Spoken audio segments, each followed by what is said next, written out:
Hi guys, say What's hi going Bella. We gotta get you dressed, kid. I Look know, what Bella's right? eating. Bella's eating some of the ingredients. Had all their lives to live. They were taken by a heartless one. This is the heartless one, the evil monster, who dare you take the lives of my daughters Shannon, Bella, Celeste, and Nico. I trusted you to take care of them, not kill them. And they also trusted you.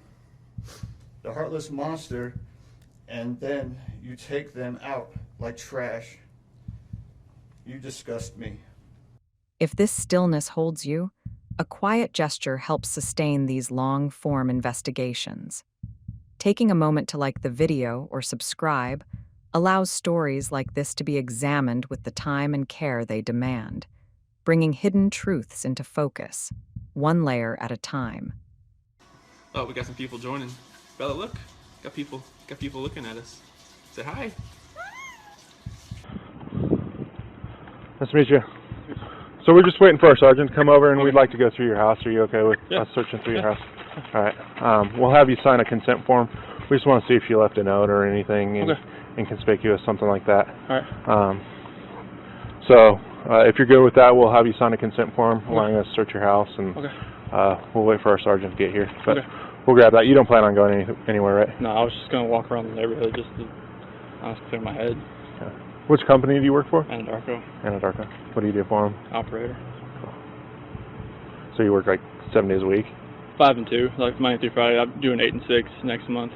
Okay. So today is Monday? Yes. Yeah. All right. Let us grab that form, and then we'll wait for our supervisor, and then you can either stay here or you can go walk the neighborhood, whatever you'd like. But we look through it. All right. Let's go grab that form. We'll be right back with you, okay? She got a nice little bowl of chocolate chips. Look at that. What is that, Bella? Can you show them? What is it? Is it chocolate? Is it chocolate? It's chocolate little mini morsels, right?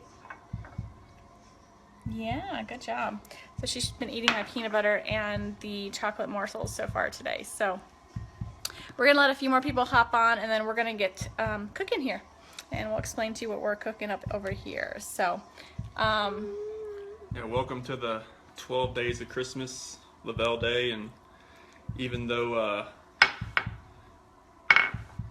I like to claim that I could probably cook, I can't at all. So I'm gonna let my wife do all the cooking. She's gonna make up some Thrive Bites for us. and I'm gonna go wash my hands real fast. Uh-oh. She's gonna leave me here alone. The light that touches the house comes slowly, almost reluctantly. It begins as a thin, colorless suggestion along the horizon, barely enough to separate roof lines from the fading night. The cul-de-sac lies in a shallow bowl of quiet. Sprinklers have already completed their unseen rotations. The air holds a faint chill that clings to concrete and lawn. Somewhere in the distance, a highway hums under the weight of early commuters. But here, at the end of this short street in Frederick, Colorado, there is only stillness. At the center of that stillness stands a house that appears to have achieved everything it was designed for. 2 stories, symmetrical windows, a small porch set back from the driveway. The siding is a muted tone that does not ask for attention. The structure blends seamlessly into a row of similar homes, part of a subdivision that grew up quickly on former fields. The driveway is occupied by a white SUV, the kind that signals school runs, grocery trips, pediatric appointments. A tidy lawn frames concrete that still holds the faint, darker patches of night moisture. Nothing moves. Inside, there should be the soft chaos of a young family starting its day. The rustle of blankets, the shuffle of small feet on carpet, the subdued sounds of a mother trying not to wake a still, tired child. I wanted to say thank you for this moment. I want to take a moment to thank everyone who has prayed for our beloved family, who has sent gifts, cards to us from all over the world.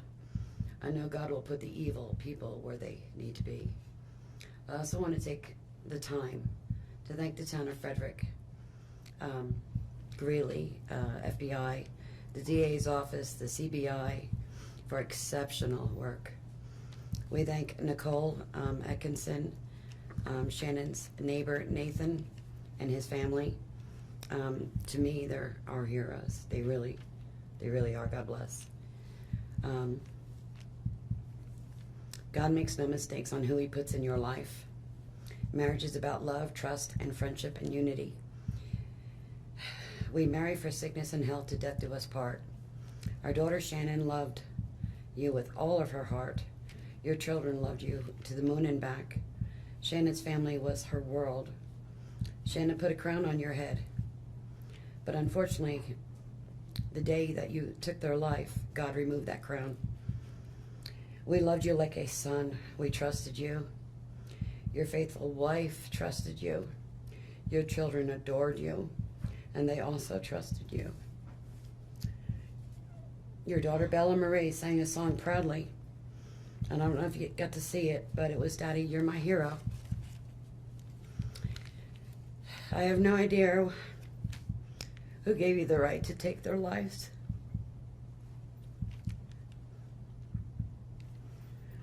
But I know God and his mighty angels were there at that moment to bring them home to paradise. God gives us free will. So not only did you take the family of four, your family of four, you took your own life. I want the world to know that our daughter and her children were so loved by us. There will always be protected by God and his mighty angels. I didn't want death for you because that's not my right. Your life is between you and God now, and I pray that he has mercy for you. From Shannon's mother, Bella Marie, Celeste Catherine, and Nico Lee's, Nana. Thank you, Your Honor. The hiss of a shower, the smell of coffee, the ordinary sequence of a Monday in late summer. Instead, the house is inert. The door is shut. Curtains remain drawn. No lamps flicker on in the front rooms. No silhouette crosses a window. The white SUV sits where it was parked hours before, as though welded to the driveway by some invisible force. The home announces nothing of what has taken place within its walls. From far above, this property would be unremarkable, one address among thousands on a grid of streets. From the vantage point of time, it is a point at which multiple lives converge and then abruptly terminate. But on this morning, the only witnesses are an aging porch light, a length of concrete, and a camera fixed under the eaves of a neighboring house. That camera has already recorded what it needed to record. It has watched the curve of headlights in the deep night. It has tracked a dark truck reversing into the driveway when most of the surrounding houses were asleep. It has seen a figure moving back and forth between the front door and the rear of that truck, lifting, lowering, pausing in the murky glow. It has seen the truck pull away again, leaving the white SUV behind like a placeholder for the story still to come. Later, people will slow that footage down until the frame almost dissolves. They will search each blurred outline for meaning. They will replay the shape of the truck, the furtive shuttling between house and vehicle, the exact angle of its departure. They will read into that gray sequence the full weight of the decision that had already been made. But for now, the data lies dormant on a hard drive. The house stands in its silence. The SUV reflects the light of a sky that is slowly bleaching. I'm Cindy Watts. Ron Watson. Thank you. And I have authorized you to make a statement to the court as paternal grandparents of the children. And if you choose not to make a statement, but your designee, Ms. Powers, chooses to, she can do so as well. How would you like to proceed Can today? I read that? I want you to start, but I would like to read Who's that. going to be speaking today?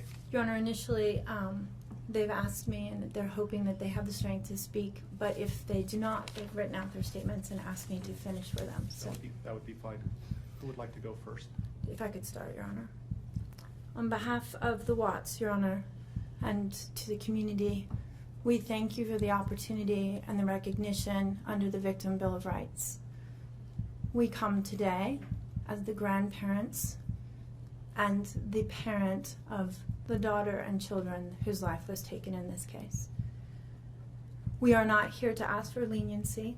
We are not in any way condoning or tolerating the crime that has occurred and the pain that has been caused. We join in our daughter-in-law and grandchildren's family in saying this should never have happened. This is not condonable. This is something that we will never get over. We appreciate the consideration that everyone has paid, most especially the families that have lost everyone. We appreciate that they begged for Christopher's life.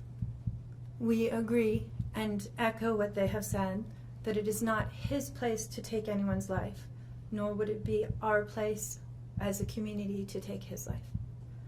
So we thank you for the opportunity and for every consideration and effort that's been put out.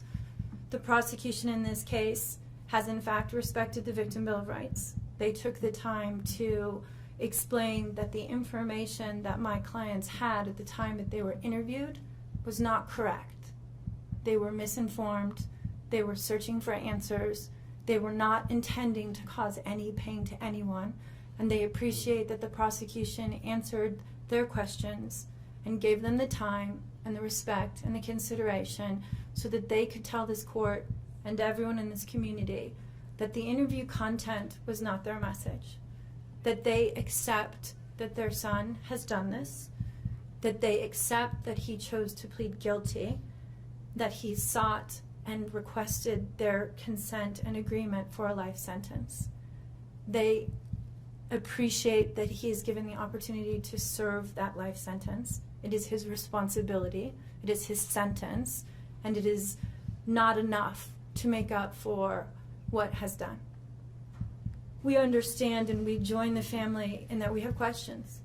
We don't know how such a thing could possibly happen, or that a man that was responsible for raising his children and protecting his wife would take the steps that he did, and that he would disregard their bodies and the love that he had for them and they had for him and everyone else, and take the gestures and put this community through the investigation and the discovery and the responsibility of bringing justice. We do not understand that. We do not think it was appropriate. We cannot begin to think that an explanation will ever justify it. My clients indicate that they understand that a full opportunity for a confession with all of the responsibility and accountability has not occurred. And they support the family and the request that that happen, if not today, at an appropriate time, in an appropriate manner, so that everyone can have peace, to understand to the best of their ability the details that they need and to have their questions answered. And by giving this opportunity of a life sentence, we hope that he embraces that moment. That had the death penalty been pursued, there would not have been an opportunity to be accountable and to give a full confession. And had the death penalty been sought, counsel would have fought for his life, the prosecutors would have been engaged in a multiple-year battle, the families would have been torn apart, this community would have had to subsidize it and endure it, and we have so much respect and gratefulness that that did not happen. We would strongly encourage Christopher Watts to give that full confession in the tone and in the timing that he thinks is appropriate with the guidance of his counsel. We feel that it would be appropriate and helpful to ease the pain and the suffering. But we also say we don't think that there's anything that he can say that will ever account for his behavior. There's nothing that can be done to cure the harm he has caused. And he has the responsibility to serve his sentence with dignity and with regard for everyone, and to spend every breath that he has left in an atonement for what he has done. Do you want to read it? So if I could just have you state your name for the record. Cindy Watts. Thank you. My name is Cindy Watts. I am the grandmother of two beautiful granddaughters, Bella Marie, Celeste Catherine Watts. I am also the mother of Christopher Watts, who I will be directing most of my statement to.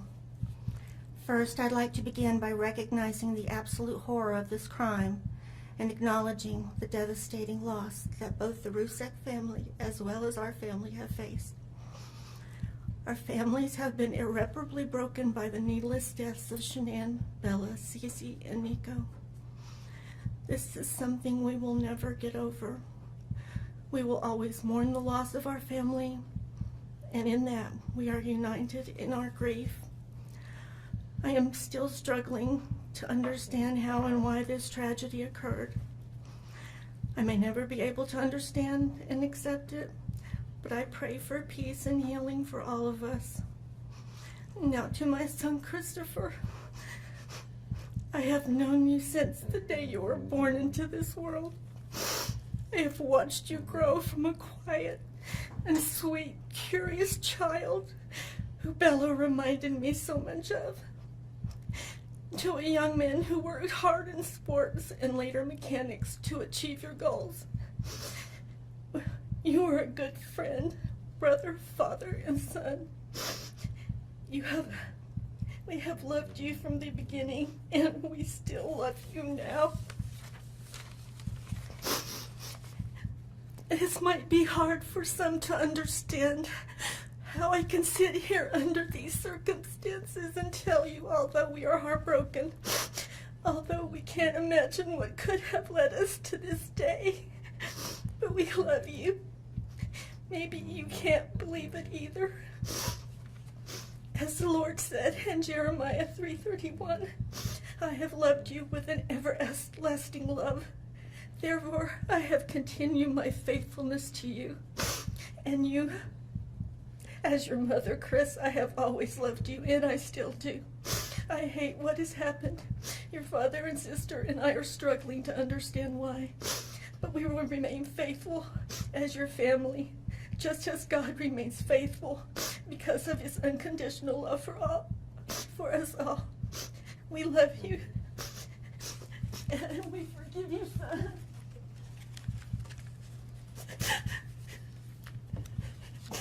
Thank you. Judge, if I could read Mr. Watts' statement. Yes. My name is Ronnie Watts, and I am the grandfather of Bella, Celeste, Nico Watts, and I am the father of Shannon. I am the father of Christopher Watts as well. And one of the most important things I've done in my life is to raise my children and to watch as they started their own families. I spent many years coaching Little League and talking to my son, taking him to the races, and sharing my love and knowledge of cars with him. He was just as involved with his girls. I believe he loves his girls. I know he does. This tragedy has impacted my family in so many ways. Beyond losing my precious grandchildren, our beloved daughter-in-law, we are forced to question everything. We still don't have all the answers, and I hope one day, Christopher, you can help us. Chris, I want to talk to you as a father and son. You are here today accepting responsibility, but I want to tell you this now. I love you. Nothing will ever change that. and I want you to find peace. And today is your first step. The Bible says if we confess our sins, God is faithful and just and will forgive us. Chris, I forgive you, and your sister forgives you, and we will never abandon you, and we love you. Dad. Judge, thank you for the opportunity to address the court. From gray to pale blue. Miles away, on land that has never been subdivided into streets and porches, metal tanks rise out of the flatness of Weld County. Their rounded shoulders are stained by weather, their foundations encircled by compressed earth and gravel. They are utilitarian, anonymous, part of an industrial landscape that exists on the edge of public consciousness. Inside two of those steel cylinders, floating in a heavy, viscous volume, lie bodies that should be curled in beds in that quiet house instead. Beneath the soil not far away, another body rests in a shallow breach in the earth, its presence concealed by nothing more than depth and distance. The connection between this remote site and the neat two-story home in Frederick is not yet known to anyone but one man. To understand how that connection came to exist, the narrative must step back from this fragile morning and trace not only the path of a truck across county lines, but the path of a life that seemed, for years, to be moving in an entirely different direction. Frederick, at the time this house was built, was in the midst of transformation. What had once been farmland and open expanses was being repurposed into developments that promised proximity to Denver and Boulder without the density or price of the urban core. Rows of nearly identical homes grew in rapid succession, each with a driveway, a garage, a small lawn.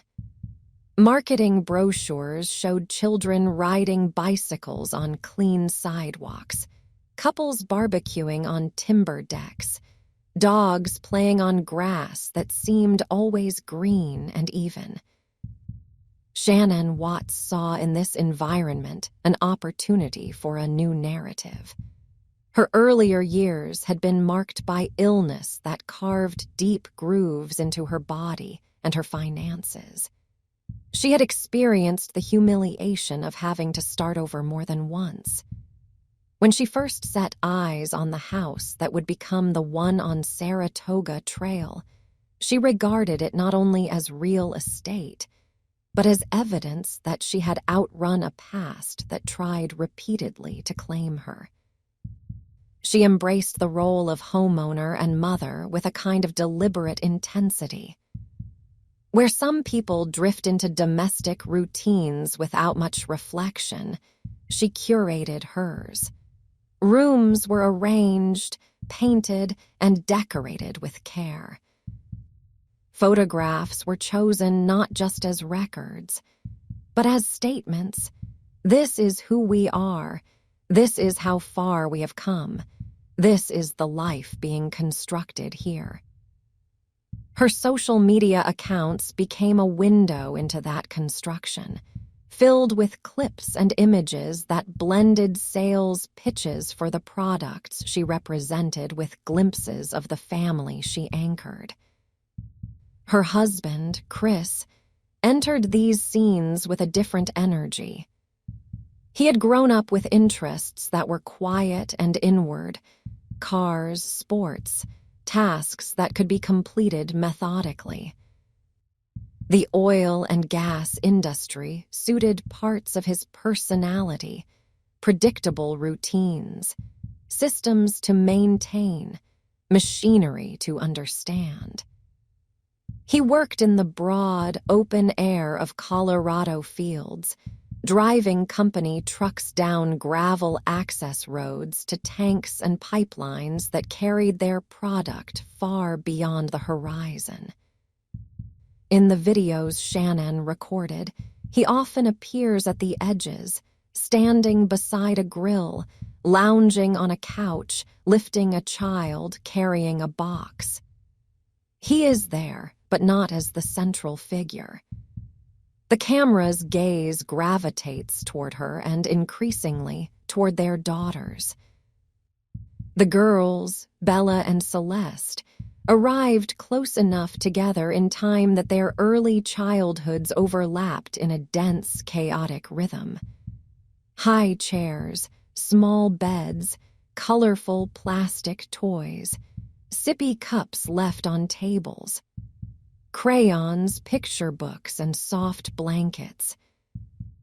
The sounds of their voices filled the spaces of the house, sometimes excited, sometimes hesitant, sometimes on the verge of tears that were swiftly soothed. Their presence turned the beige interior into a lived-in landscape, walls adorned with crafts, surfaces layered with the residue of family life. From the outside, the Watts family appeared to have achieved a familiar, aspirational configuration. 2 parents, 2 children, a new home in a growing town, steady employment, a sense of forward motion. This image was reinforced by the way Shannon presented their life, as a hard-won success story still being written, despite ongoing challenges. She spoke openly about her health, about financial setbacks they had experienced in the past, about how far they had come. It created a narrative of resilience, one that resonated with those who followed her posts and live videos. Inside the marriage, however, a different narrative was taking shape, one that she felt in fragments and he experienced, increasingly, as a private, unspoken truth. Financially, the family's footing was less stable than the polished photographs implied. Creditors still existed in the background. The mortgage was demanding. Everyday expenses required constant management. The effort to maintain a certain standard, consistent with the aspirational story being told publicly, strained the resources that underpinned it. Emotionally, the roles they had taken on were beginning to conflict with their individual needs. Shannon's energy, once a source of inspiration, sometimes pressed hard against the limits of those around her. She planned meticulously, expressed her views strongly, and approached both work and family with a level of intensity that could be exhilarating or exhausting, depending on the moment. For Chris, whose nature ran quieter and more avoidant, this atmosphere could feel, at times, overwhelming. He responded not with confrontation, but with retreat. The retreat was gradual at first, lingering longer at work sites, committing more seriously to solitary pursuits like long workouts, inhabiting silences that grew longer between shared conversations. His physical transformation, weight loss, increased fitness, began as a personal project and then evolved into something more complex. The new body he forged became a passport into an alternate life.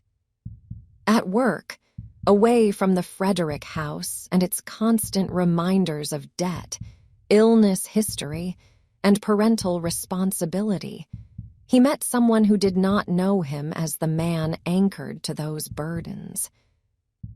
In that separate context, he could tell a selective version of his story, emphasizing dissatisfaction, minimizing responsibility, exploring possibilities. The relationship that developed there created a parallel track alongside his life in Frederick. On this new track, he was a man on the cusp of freedom, contemplating apartments, trips, and a future with fewer constraints. The gap between the two tracks widened over months. At home, he remained the father who helped bathe the girls, who accompanied them to birthday parties, who appeared in videos where he carried them or lifted them playfully. He attended family trips, posed for photographs, and moved through the rooms with practiced familiarity. To most observers, nothing more was visible than a quieter partner in a dynamic where one person's personality naturally dominated. In his internal world, however, the Frederick house was slowly losing its sense of permanence. It began to feel less like a destination achieved and more like a problem to be solved, a structure filled with obligations he no longer felt able to inhabit. The mortgage became not only a financial weight, but a symbol of entrapment. The photographs on the walls, instead of affirming shared progress, began to feel like reminders of a role he no longer wanted to play in the way it was currently defined. For Shannon, the signs of his altered state did not pass unnoticed. Her messages to close friends during this period reveal a woman registering the distance and trying to interpret it. She noted changes in his behavior, colder responses, limited affection, a sense that he was physically present but emotionally elsewhere. She turned over possible explanations in conversations: fatigue, stress, a temporary phase, perhaps even a midlife crisis before its time. The fact that she was pregnant again added an additional layer of urgency. The third child, anticipated as a son, represented for her both a new beginning and a renewed investment in the family they had built.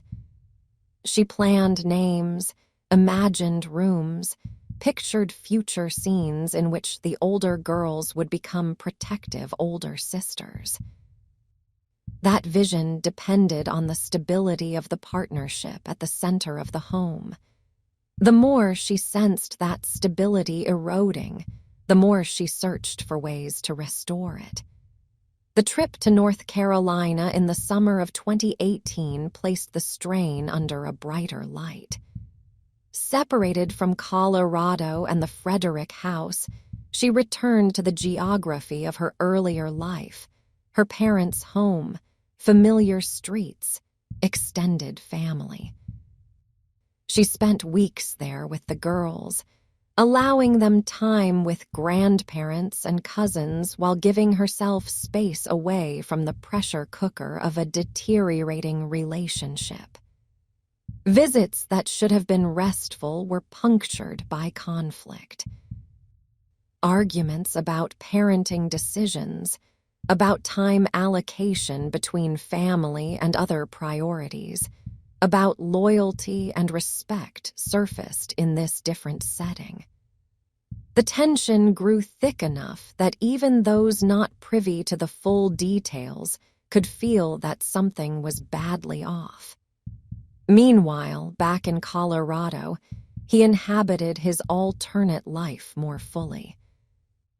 Evenings that might once have been spent on the couch or in the yard of the Frederick house were now spent in other living spaces, with different company, under a different set of expectations. Plans were made, implicitly or explicitly, around the possibility of a future in which he was no longer bound to the structure waiting for him in Frederick, no longer responsible for the specific people who lived there. He moved between these two worlds with increasing difficulty. When Shannon returned briefly to Colorado between segments of the summer, the atmosphere in the house became more brittle.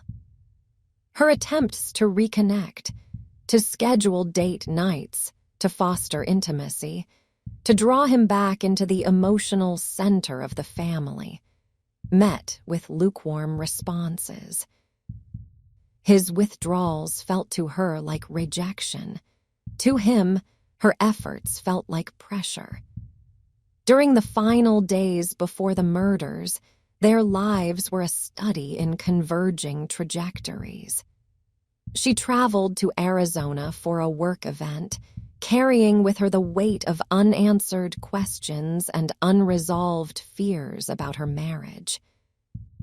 In hotel conference rooms, she listened to messages about perseverance and growth, while sending messages of her own back to friends expressing hurt and confusion. On social media, she continued to present a determined face, but beneath that surface, the foundation had cracked. He stayed in Colorado, deepening his involvement with the other woman, experimenting more fully with the feeling of living without his family. Meals, outings, conversations, and physical intimacy in this parallel relationship seemed to confirm, in his mind, the idea that his current life was obsolete, that his obligations were not sources of meaning but obstacles. By the time her return flight from Arizona lifted off the runway, the collision course was set. Inside the plane, fatigue settled into her limbs. The cabin lights dimmed. She reclined as much as the limited space allowed, thinking ahead to the early morning arrival, to the conversation she intended to have, to the hope, still present but worn, that the man waiting at home could be reached. On the ground in Colorado, under a ceiling in the Frederick house, that same man lay awake, considering a future in which the conversation she envisioned would not result in reconciliation or even in a conventional separation, but in something that would remove entirely the need to endure the aftermath of disclosure. The flight landed in the small hours. Her suitcase wheels rolled along the polished floor of the terminal. The friend who had accompanied her and who would drive her home pulled up at the curb. They left the airport together. The highway north opened before them, lights streaking against the dark. When the SUV finally turned into the subdivision, the houses were mostly dark, their occupants asleep. The Watts house, too, was dark, its white SUV already in place. The friend parked. Shannon stepped out, gathered her things, mounted the short path to the front door. For a moment, her figure was visible in the vehicle's headlights. Then the door opened and she disappeared inside. The door closed. That simple motion, the closing of a door in the deep hours before dawn, marked the last point at which her life intersected the outside world in any ordinary way. What unfolded next took place in a private geometry of hallways, stairs, and rooms. In the master bedroom, under dim light, the conversation she had anticipated finally occurred, but not in a form that would lead to therapy, compromise, or a painful but survivable end to their marriage.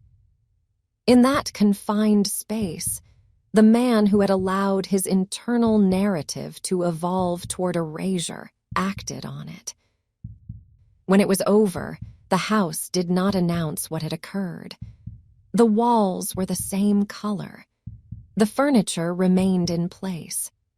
The girls still slept, at least for a short time, in rooms decorated with the reassuring icons of childhood. The ceiling fan in the master bedroom continued its slow revolutions. Outside, the sky shifted almost imperceptibly from black to a shallow gray, preparing for the day that would reveal, piece by piece, how thoroughly the illusion of safety in that house had been destroyed. Inside the house, time narrowed into a sequence of movements that would never be fully visible to anyone outside its walls. The master bedroom, designed as a place of rest and privacy, became the focal point of an irreversible change. The bed, which had held countless ordinary nights of sleep and restless tension, was now the site of a final, violent intimacy. What occurred there is known only in outline, the presence of two people, the weight of a body compressing another, the cessation of breath. Exact words, if any were spoken, have disappeared into the silence that followed. When it was done, the room did not look markedly different. The furniture remained in its places. The lamps stood where they had been the day before. The walls retained their same paint, the blinds their same tilt. Only certain small indicators distinguished this space from what it had been hours earlier. The absence of sheets stripped away from the mattress, the disturbed pattern of fabric and indentation, the invisible traces that would later reveal themselves under specialized light. Elsewhere in the house, the girls still existed in a brief, fragile interlude of sleep beneath blankets that had once been carefully chosen for their comfort. Their breathing, for a short span of time, continued in unaware rhythm. The soft rise and fall of their chests marked the last moments in which they occupied a world unchanged by what had happened down the hall. He moved from one space to the other in the hours that followed, carrying in his body the knowledge of what he had done in the bedroom and the decision he had already made about what he intended to do next. The process that unfolded was measured, not impulsive. A series of actions was undertaken, each with a practical purpose, each contributing to a plan shaped more by avoidance than by any coherent long-term strategy. Bedding was removed, not discarded but repurposed. Time was taken to move through the house, up and down the stairs, attending not to the needs of the living, but to the logistics of concealment. In the girls' rooms, the transition from sleep to wakefulness did not entail the ordinary progression of breakfast and cartoons. Instead, their final minutes alive occurred under the gaze of a person whose role in their lives had, until then, been defined by protection and care. The discrepancy between that role and his actions in those moments is one of the most disquieting aspects of this story, not because of its emotional charge, but because of the way it resists assimilation into any familiar pattern of parental behavior. When their bodies went still, the house became a space occupied physically by only one person, yet filled with the residual presence of four. He was now responsible for what would happen to them next. The decision he made was to remove them not only from the house, but from the immediate orbit of the neighborhood. To do that, he turned to the asset most readily available to him, his work truck and the access it provided to isolated terrain. In the gray light before sunrise, he moved through the house with deliberate economy. Small bodies were wrapped and carried. Objects associated with rest and comfort were transformed into coverings used to obscure forms. The routes he took from room to room and from hallway to garage were short but heavy, not in visible effort, but in the shift of context they represented. The vehicle that had once transported tools and equipment alone now held the weight of his family. Outside, the cul-de-sac remained quiet.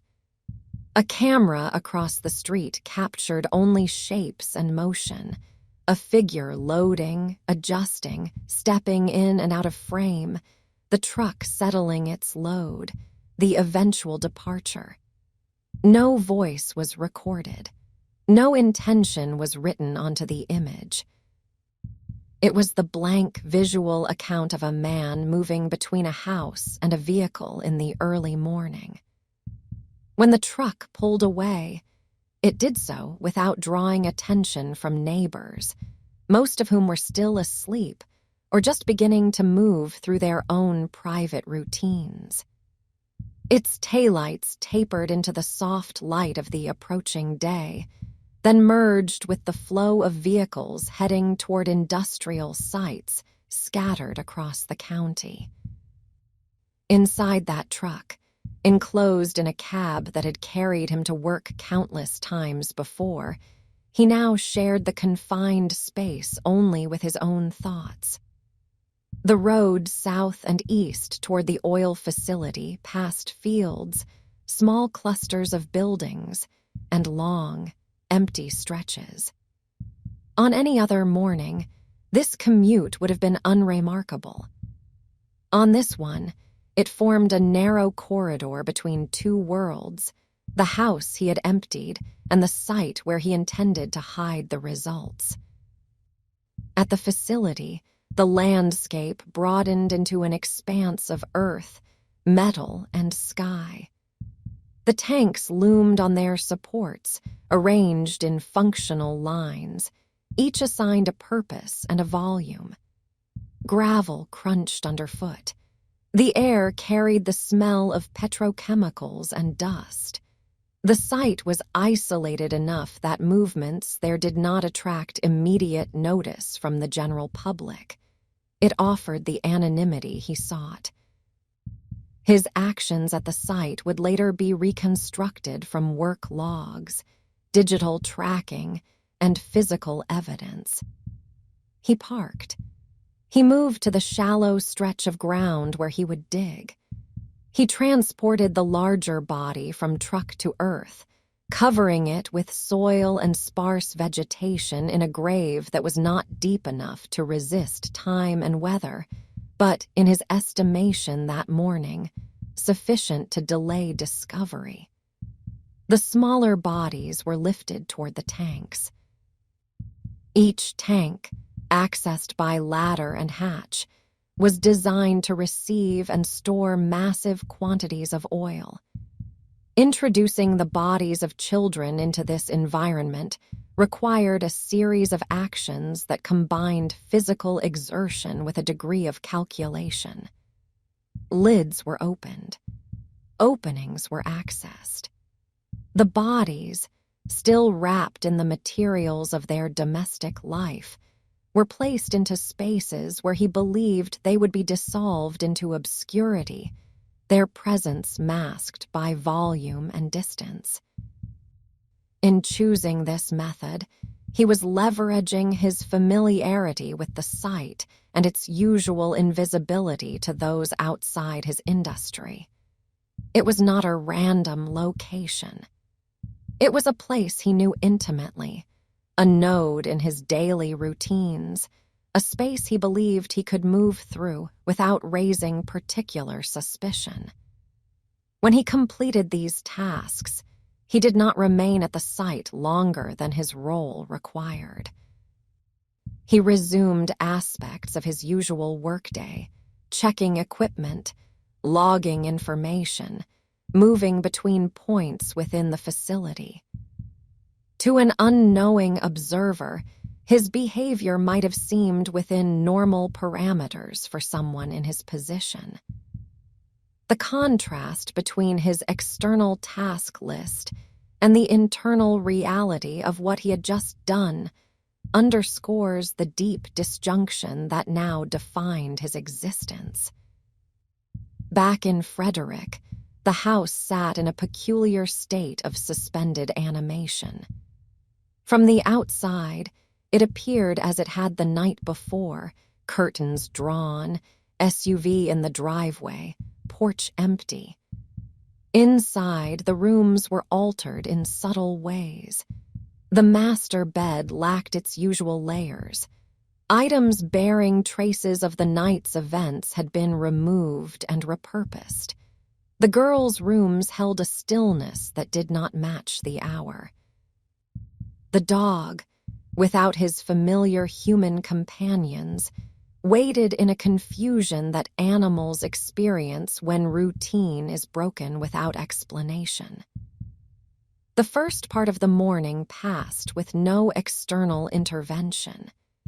It was only when expected messages went unanswered, when the medical appointment came and went without her presence, and when efforts to reach her yielded nothing but silence, that the orbit around the house began to tighten.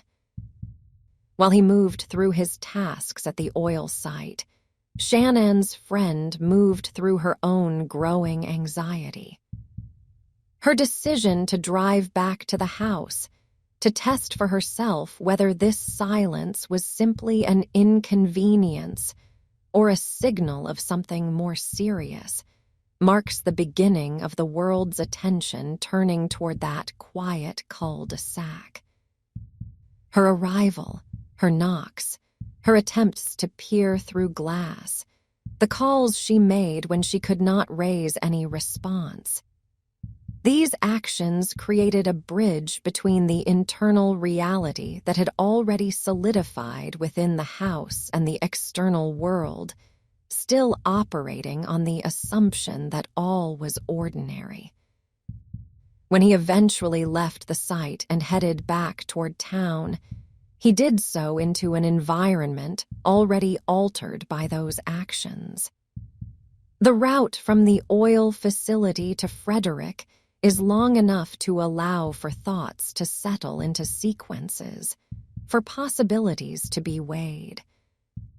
His phone, his dashboard, his own memory would later show where he was when he turned, how long he took. What they cannot show is what calculations he made as he drove toward a house that was no longer simply his home, but the locus of an emerging investigation. By the time he turned onto Saratoga Trail, the scene in front of his house had shifted. A friend's vehicle was there. A marked law enforcement car was there. The stillness of the house was now framed by the unmistakable signs of concern upgraded into official inquiry. Neighbors, drawn by curiosity and unease, watched from windows and driveways. He stepped from his vehicle into this environment. From that moment forward, every action he took occurred in the presence of observers. His body language on the driveway, his expression as he approached the front door, the way his gaze moved between the SUV, the house, and the people standing there. All of these details were taken in by eyes that were, at this stage, looking for assurances that everything was still salvageable. Inside, when doors were opened for a welfare check, the accumulated anomalies of the house began to be read in a different light. It mattered that her phone and handbag were there. It mattered that medication sat untouched. It mattered that the bedding was missing from the master bed, while the mattress itself remained. It mattered that 2 small children were not present in any room. It also mattered how he reacted to each observation. His vocal responses are not reproduced here, but his physical presence told its own story, where he stood, how close he allowed himself to come to certain objects, whether he moved quickly or slowly, what he chose to touch or not touch. These small elements, often overlooked in the moment by those who are not trained to notice them, took on significance when considered later in aggregate. The offer from the neighbor to share security footage added a new dimension. In the relative privacy of that living room, the recording played back the mechanistic truth of earlier hours. It did not depict faces in detail, but it outlined movements that had occurred before the welfare check, before the calls, before the alarm. It showed the truck reversing in, the recurrent trips between threshold and tailgate, the eventual departure. The neighbor, whose normal familiarity with the family extended only to casual interactions and general impressions, registered the difference between what he knew of their routines and what he was seeing on the screen. More striking still was the difference between the footage and the man's reaction to it. He appeared unsettled, not in the way that someone might be upon seeing potential evidence that could help locate missing loved ones, but in a way that suggested the footage had captured something he had not expected would be observed by others so quickly and so clearly. That reaction, internalized by the neighbor and noted by the officer present, formed one of the early subjective threads tying suspicion explicitly to him. From that point on, the narrative shifted. Externally, the case was still presented to the public as a search for a missing pregnant woman and her daughters. News outlets showed photographs, described last known movements, and relayed appeals for information. Interviews with friends and family highlighted Shannon's character, the children's personalities, the seeming improbability of their disappearance. Internally, among those analyzing the scene, the case was already evolving into something else. The focus turned away from the possibility of voluntary absence or external abduction and toward the arithmetic of opportunity, motive, and behavior. Who had been with them last? Who had access to the house and the vehicles? Who had reason to want an entirely new life, unencumbered by the current configuration? He had placed himself at the center of all these questions. His movements during the crucial hours were documented: the pre-dawn truck activity, the route to the site, the duration of his stay, the path back into town. His relationship with his wife was documented through messages retrieved from her phone and through accounts from friends and relatives. His connection to the other woman emerged in call logs, text histories, and travel records. His financial stress was evident in accounts and documents. To the outside world, he continued to present as a man bewildered by the disappearance of his family. To those following the evidence, that outward posture was increasingly incompatible with the picture forming from the data. In the days that followed, this divergence would widen, until the narrative he attempted to maintain could no longer sustain itself under the combined weight of surveillance, forensics, and his own physiological responses to questioning. The stillness of that first morning, the image of a house that did not stir when it should have, would, in retrospect, be recognized as the visible tip of a reality that had already settled into place hours earlier. The shift from uncertainty to inevitability did not occur in a single conversation or a single room. It unfolded across a lattice of spaces, interview offices, lab facilities, quiet corners where people reviewed records on screens, each adding another layer to a structure that, once complete, left very little room to move. In the early stages, he was still granted the benefit of assumption. He was, after all, the husband and father, the person who should have been most invested in the safe return of Shannon and the girls. He was invited, not compelled, to sit down and recount the previous days. He was asked to help investigators understand the pattern of his family's life. He was treated as a source of essential information, yet with each retelling, the edges of his narrative frayed. The words he used traced the same basic outline: an emotional conversation before dawn, a wife who was distressed, a decision to go to work, a puzzling absence upon returning. But beneath that outline, details shifted in small ways. Time references blurred. Descriptions of emotions felt thin. Certain specifics, what he said he did at precise moments where he claimed to have placed his attention, did not comfortably align with the growing body of objective data. Phone records showed a different pattern of contact with the other woman than his story implied. Location data revealed movements inconsistent with an ordinary morning commute. A review of his digital searches in the days before the disappearance hinted at plans being made for a life that did not include his current family. The decision to administer a polygraph was both procedural and strategic.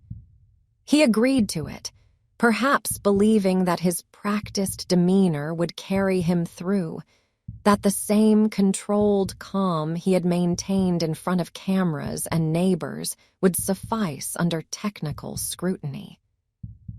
The room where the test was conducted was unremarkable: neutral walls, a table, 2 chairs, specialized equipment at the edge of the frame. Sensors were attached. Breathing, heart rate, physiological responses were monitored as he answered questions that, on their surface, were straightforward about his involvement, about the last time he had seen his wife and children, about whether he knew where they were now. The process was methodical, the tone measured. There was no raised voice, no theatrical confrontation, only the quiet accumulation of data. When the test concluded, the readings told a story that his words did not. The analysis indicated that his responses during key questions were not consistent with truthfulness.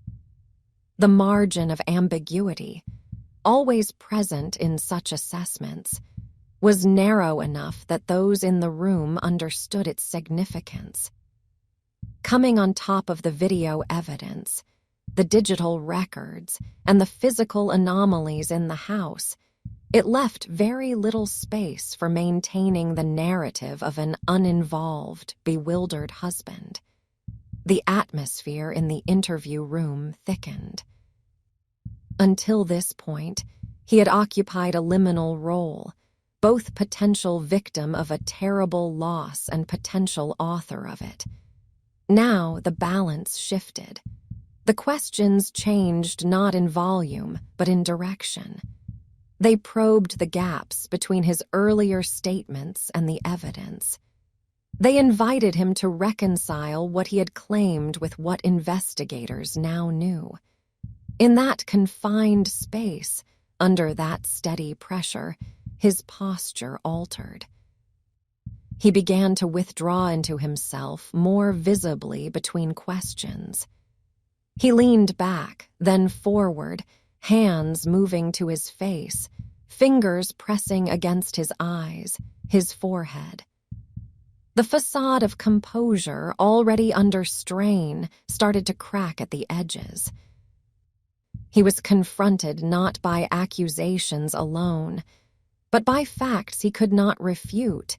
His truck's recorded path, the neighbor's footage, his presence at the remote site, the implausibility of his wife leaving without phone, vehicle, or medication. The first breach in his denial came not with a full confession, but with a partial one. He acknowledged that Shannon was dead and that he had been involved in her death, but he attempted to shift the greater moral burden away from himself.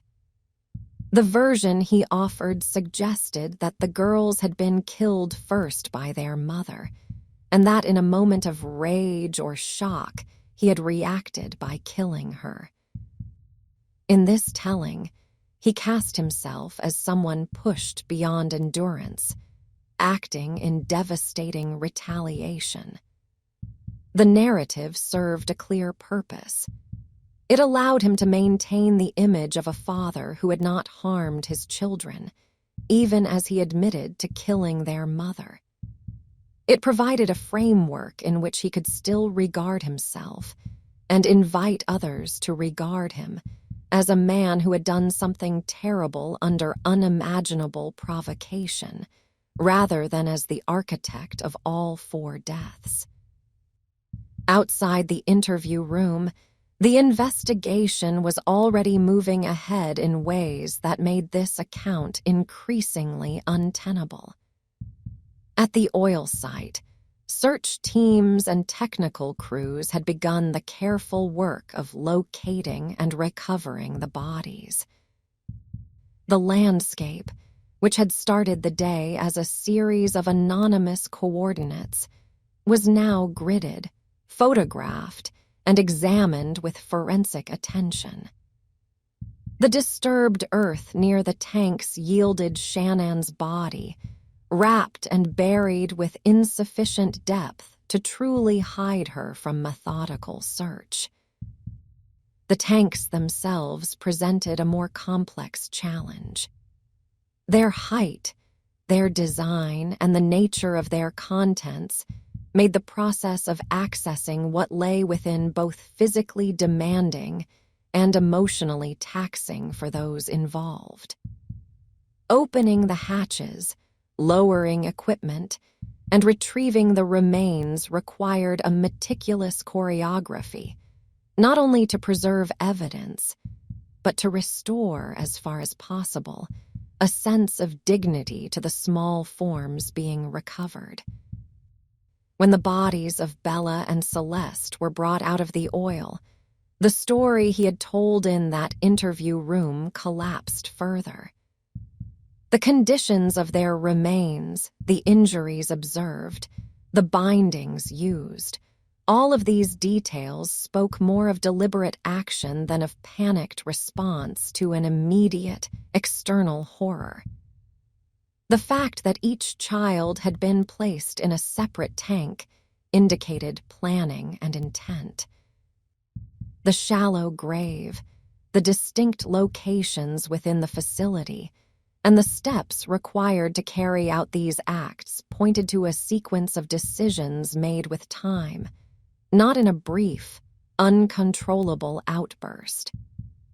Back in custody, confronted with the reality that physical evidence would not support his attempt to shift blame, he would eventually move closer to full admission. By then, however, the primary trajectory of the case had been set.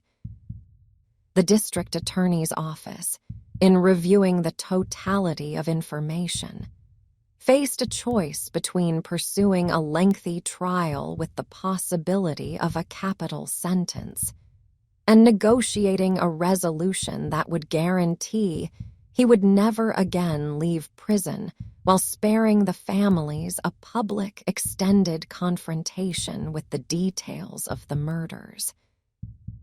The decision to offer and to accept a plea agreement was shaped by multiple considerations: the strength of the evidence, the wishes of those most affected, the potential impact of a trial on surviving family members, and the broader legal context in Colorado at the time.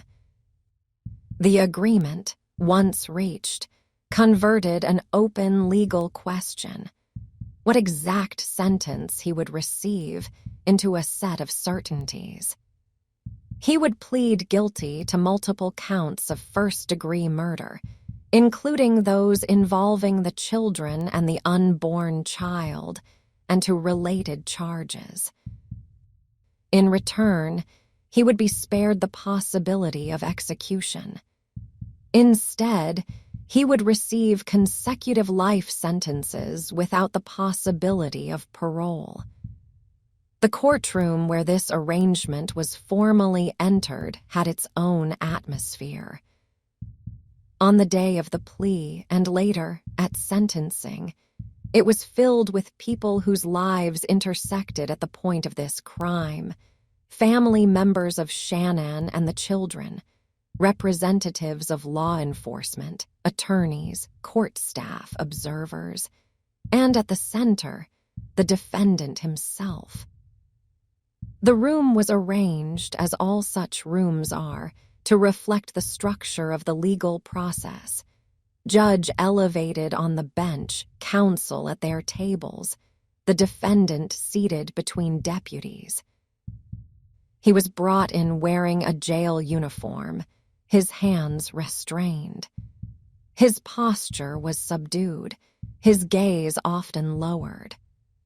The words he spoke in those hearings were few and formal, acknowledgments, responses to the judge's questions, indications that he understood the rights he was waiving and the consequences he was accepting. The emotional content of the proceedings came largely from those who addressed the court on behalf of the victims, their bodies bearing the weight of grief and anger that language struggled to contain. The judge, in delivering the sentence, spoke in measured tones about the magnitude of the crime and the reasons for ordering consecutive terms that would ensure he would die in prison. The language was formal, but the underlying recognition was clear. This was an act that had ruptured the basic trust placed in a husband and father in ways that shocked even seasoned professionals. When the gavel finally fell and the proceedings concluded, he was led away through side doors and corridors designed to keep the custodial machinery out of public view. For those remaining in the courtroom, the experience lingered. The space where justice had been formally rendered felt both heavy and oddly empty once he was gone. Family members embraced or stood in stunned stillness. Some felt the first faint stirrings of a different kind of grief, not only over the loss of Shannon and the children, but over the finality of the legal closure. There would be no trial, no cross-examination, no staged reenactment in front of a jury. The case had ended not with a dramatic verdict after contentious litigation, but with a series of acknowledgments and a lifetime of sentences. Outside the courthouse, the story moved into another phase. The cameras captured the faces of those exiting the building, recorded statements, and relayed summaries to a public that had followed the case for months. Commentators discussed the plea, the avoidance of a death penalty trial, and the impact on the families. For a time, the name of the man at the center of the case dominated headlines and broadcasts. Yet even as this coverage intensified, the internal experience of those who had lost the most was shifting in a more private direction. For Shannon's parents, the knowledge that he would never be released brought a form of structural certainty, but not peace. No legal outcome could restore their daughter or granddaughters. The sentencing terms did not reach into the empty chairs at family gatherings, the birthdays that would now be marked at gravesides, the daily habits that had been built around phone calls and messages that would never arrive again. For her friends, the case's conclusion meant that the texts they had exchanged with her in the final days before her death now occupied a new position in their lives. Fixed artifacts, no longer part of an ongoing conversation. Screenshots that they had once taken for practical reasons, out of concern, for context, became enduring records of a woman trying to understand what was happening to her marriage, unaware of how little time she had left.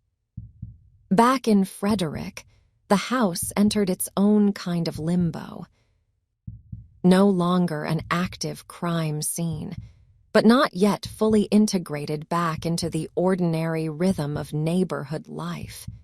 It stood as a visible reminder of events that most nearby residents would have preferred to relegate to memory. Legal entanglements around ownership and foreclosure complicated its status. Rumors circulated about whether anyone would be willing to live there, about disclosures required in potential sales, about the idea of its walls holding too much history for comfortable occupation. At night, its windows reflected the streetlights like any other house. During the day, delivery trucks passed, children rode bicycles nearby, and dogs were walked along the sidewalks within sight of its facade. Yet for a long time, few people lingered on that stretch of pavement. The property had acquired a kind of quiet perimeter, an unspoken circle of unease. In the oil fields, the site where the bodies had been found returned, gradually, to its primary function. New workers arrived who knew the place only by its designation and its role in production.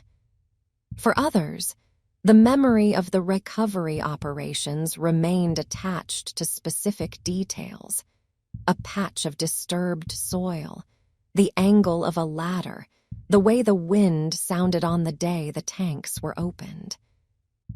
These recollections persisted not because they were constantly discussed, but because they had imprinted themselves during tasks that were both physically demanding and psychologically significant.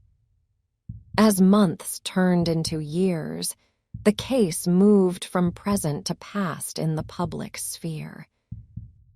Documentaries were produced, each assembling the same core material into slightly different narratives. Some emphasized the contrast between the family's visible life on social media and the hidden reality of the marriage. Others focused on the investigation and the role of digital footprints in unraveling his initial story.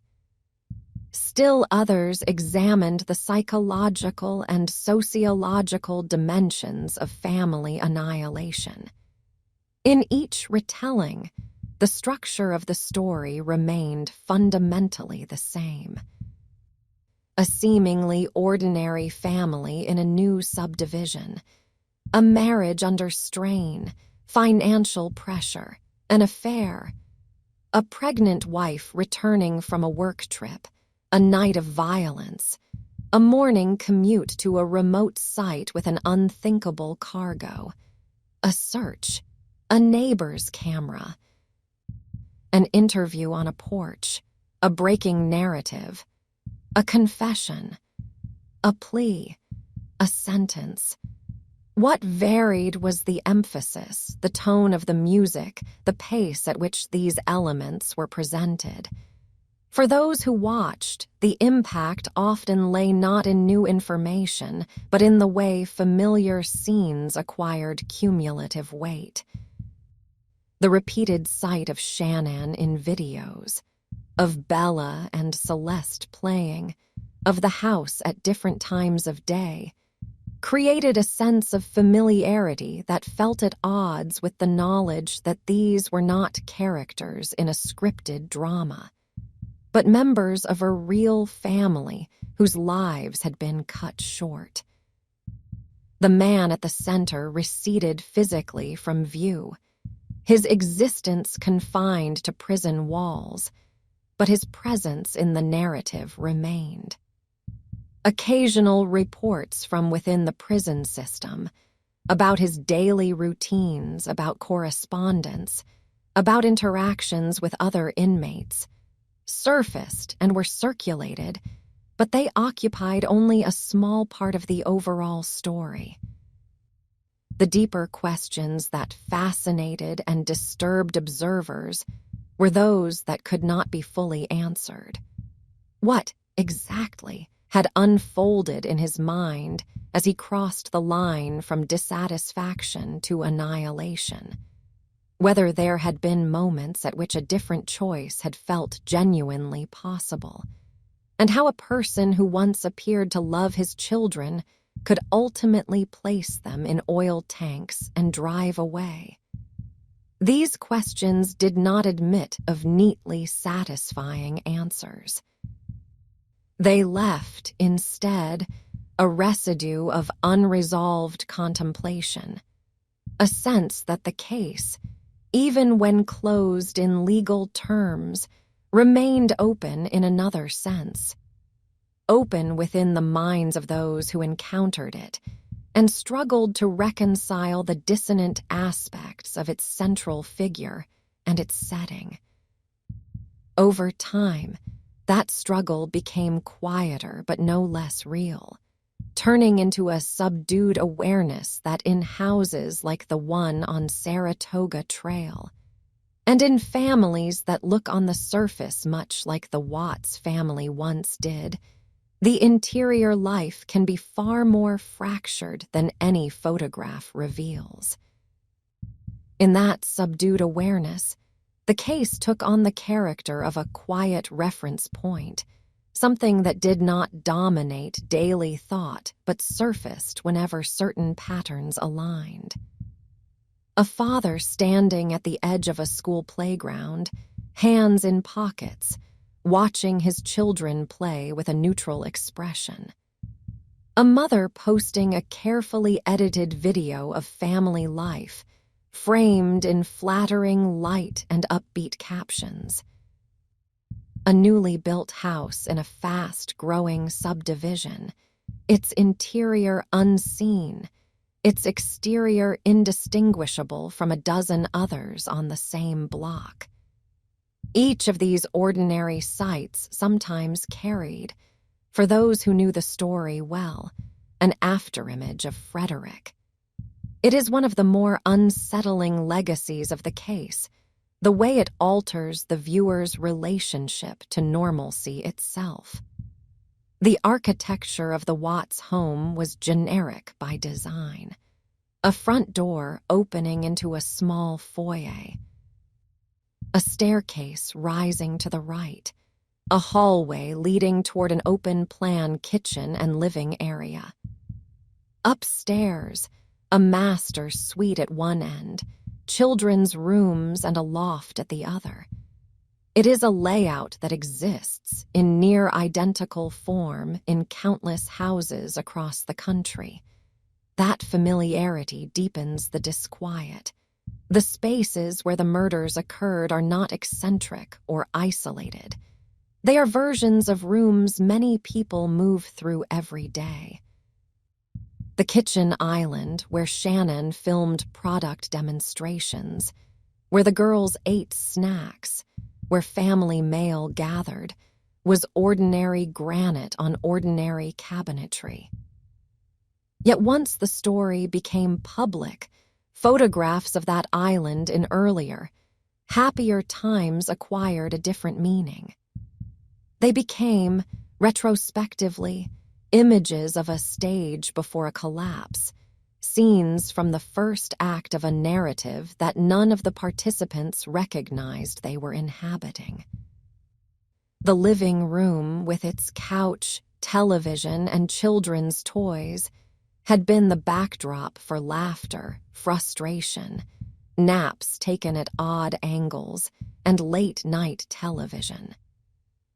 After the murders, it appeared in crime scene photos and in body cam footage, the same furniture now bearing the intangible imprint of absence. The master bedroom, with its bed oriented toward the doorway and the bathroom beyond, had once been a place where exhaustion gave way to sleep at the end of long days, filled with children's demands and work obligations.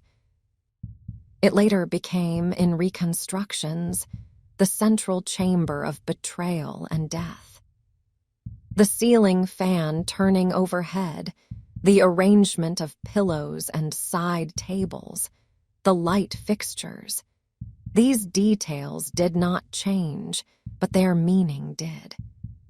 Even the small loft at the top of the stairs, where children might play or adults might sit briefly, became part of the mental map that viewers carried after seeing the interior during investigative walkthroughs. The geography of the house embedded itself in memory in a way that few strangers' homes ever do. In many true crime narratives, the crime scene remains abstract, described in words or shown only in partial, selective images. In this case, the widespread release of footage taken inside the house meant that viewers could visualize with unusual clarity the precise paths that had been walked on the night of the murders, from the front door to the stairs, from the bedroom to the garage, from the children's rooms to the truck. That clarity has an effect that is difficult to shake. It allows the mind to replay the sequence with greater vividness than is possible in most cases, not as a scripted drama, but as an imagined overlay on spaces that are known through the flattened but detailed eye of the camera. The viewer can picture, in disturbing specificity, the movements of a man carrying out acts that, in legal language, are summarized in a few words, but in reality unfold step by step, room by room. For many, this level of access raises questions about the ethics of exposure. How much of a crime scene should be shown? How deeply should the public be invited into spaces that once served as the private core of a family's life, now permanently altered by violence? At what point does necessary documentation become intrusion? These questions do not have standardized answers. Some argue that such visual transparency demystifies the investigative process, illustrating concretely how law enforcement reconstructs events and why certain conclusions are reached. Others worry that repeated exposure to the intimate spaces of the dead risks, turning their lives into consumable content, eroding the boundary between information and voyeurism. In the case of the Watts family, the abundance of material placed before the public, body cam footage, interrogation recordings, home videos, photographs, meant that almost every room of their house and every phase of their final days could be revisited and reinterpreted by people far removed from the events themselves. This openness transformed the case into a kind of interactive puzzle for some viewers. They paused, rewound, compared timelines, juxtaposed text messages with video frames, tracked his expressions across different interviews. They debated his body language, his word choices, the inflections of his voice, seeking in these details some key to understanding how someone who appeared so unremarkable could do something so extreme. The impulse is understandable. When confronted with an act that sits at the far edge of what is humanly tolerable to imagine, a father killing his children, a husband strangling his pregnant wife, people often search for markers that would set the perpetrator apart from themselves and the people they know. They look for signs of monstrosity, for indications that the individual was fundamentally different from ordinary men, easily identifiable before harm occurred. What the Watts case suggests, uncomfortably, is that such markers may be less visible than many would prefer. In social situations, at work, in public spaces, he blended. He did not display sustained, overt aggression. He attended family events, smiled for photographs, held his daughters. Neighbors regarded him as reserved, perhaps, but not alarming. To many who had casual contact with him, he was simply another man navigating work and parenthood. This does not erase or soften what he did. It underlines the difficulty of relying on outward demeanor as a reliable gauge of internal capability.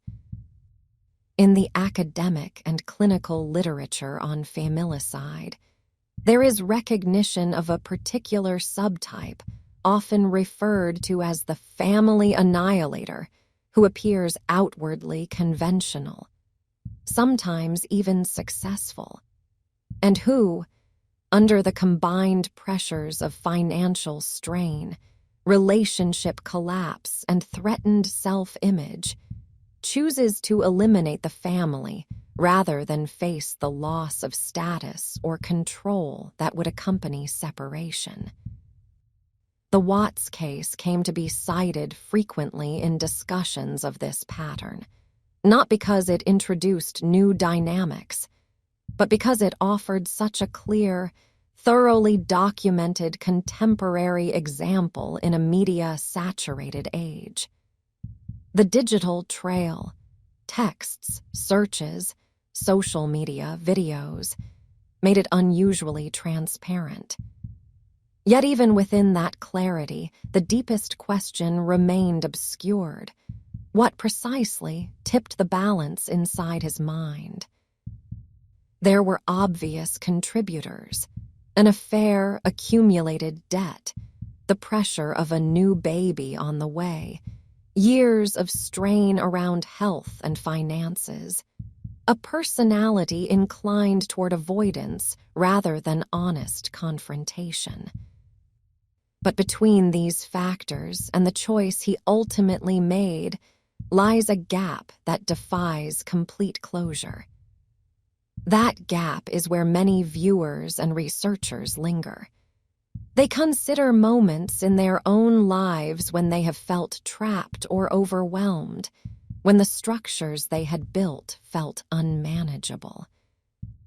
They recognize that most people in such circumstances choose routes that, however destructive in other ways, divorce, bankruptcy, relocation, do not involve violence, let alone lethal violence toward family. They ask themselves what combination of vulnerabilities, distortions, and decisions distinguished his path from the ones they or others they know have taken. In that reflection lies one of the paradoxes of this case. It feels, in many ways, like a story rooted firmly in the contemporary world, a family whose public identity is mediated through social platforms, a crime solved in part by digital forensics, a narrative disseminated globally through streaming documentaries. At the same time, the central act, the killing of one's own spouse and children, is ancient in its horror, recurring in different forms across centuries. The modern elements, text threads, GPS pings, body cam footage, do not fundamentally alter the core, a person entrusted with the care of others using that position to destroy them. What they do alter is the way the rest of the world witnesses and processes the act. Without the digital layer, the Watts case might have remained largely local, a terrible crime covered intensely in Colorado and perhaps noted briefly elsewhere. With it, the story rapidly crossed borders. People far from Frederick came to know the layout of the house, the names and faces of the victims, the features of the man who killed them. The case became a reference point for discussions about domestic violence, social media, masculinity, and the hidden pressures of family life. Shannon's videos, in particular, serve as a bridge between private grief and public understanding. In them, she is not presented solely as a victim of homicide. She appears as she was in life, energetic, hopeful, sometimes anxious, negotiating illness and ambition, parenting and partnership. She expresses pride in her family and fear of losing it. She speaks about struggle and gratitude in the same breath. These recordings ensure that when people think of the Watts case, they do not think only of the crime scene photographs or the oil site. They think of her moving through her kitchen, playing with her daughters, announcing her pregnancy, wrapping her hopes around the idea of a son who would complete their family. The dissonance between that living portrait and the knowledge of how her life ended is precisely what makes this story so difficult to file away neatly. For those closest to her, the videos and photos are both solace and burden. They provide a rich archive that keeps her and the girls vividly present. They also mean that there is no simple way to avoid the reminders. A search, an algorithm, a recommendation can bring her face into view unexpectedly, alongside commentary from strangers. The family has to manage not only their own memories, but the world's ongoing interaction with them. Over time, they carve out ways of remembering that are less entangled with the crime. Private stories about Shannon's childhood, about the girl's small habits and preferences, about moments that never appeared online, gain prominence in family conversations. The public narrative, anchored in the crime and its aftermath, becomes one layer of memory among several. The people they lost are not defined solely by their deaths, even if, in the broader cultural consciousness, that is how they are most widely known. The man serving multiple life sentences, on the other hand, is largely defined by his act. Before August 2018, he existed as an amalgam of roles: son, husband, father, employee. Afterward, and especially after his conviction, those roles compressed into one: murderer. Whatever complexity his inner life contains now is overshadowed, in the public record and in most private recollections, by the single decision that redrew the lines of so many other people's lives. In prison, he inhabits a world governed by routines and rules that have little to do with suburban mortgages or school runs or social media posts. Count times, work assignments, sell checks, meal hours, these dictate the shape of his days. The landscapes he moves through are not cul-de-sacs and oil fields, but corridors and yards bounded by walls and fences. Occasionally, through letters or monitored communications, glimpses of his current state of mind surface. He may express remorse or frame events in ways that soften his perceived culpability, or adopt narratives that align with the expectations of certain audiences. These glimpses, however, do not have the power to alter what has been established by evidence and formal admission. They exist as annotations, not revisions, to a story already widely known. For those who study such cases, the Watts murders continue to inform discussions about risk assessment, early warning signs, and interventions. They prompt questions about how to identify a particular kind of internal crisis, in which a person begins to view the annihilation of their own family as an acceptable solution to problems that could, in principle, be confronted through painful but non-lethal means. They underscore the limits of prediction, that even with a detailed understanding of general patterns, it remains difficult to anticipate precisely who will cross the line.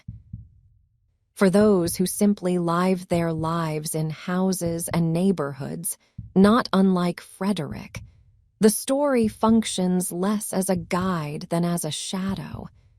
It does not dictate behavior. It does not foretell disaster.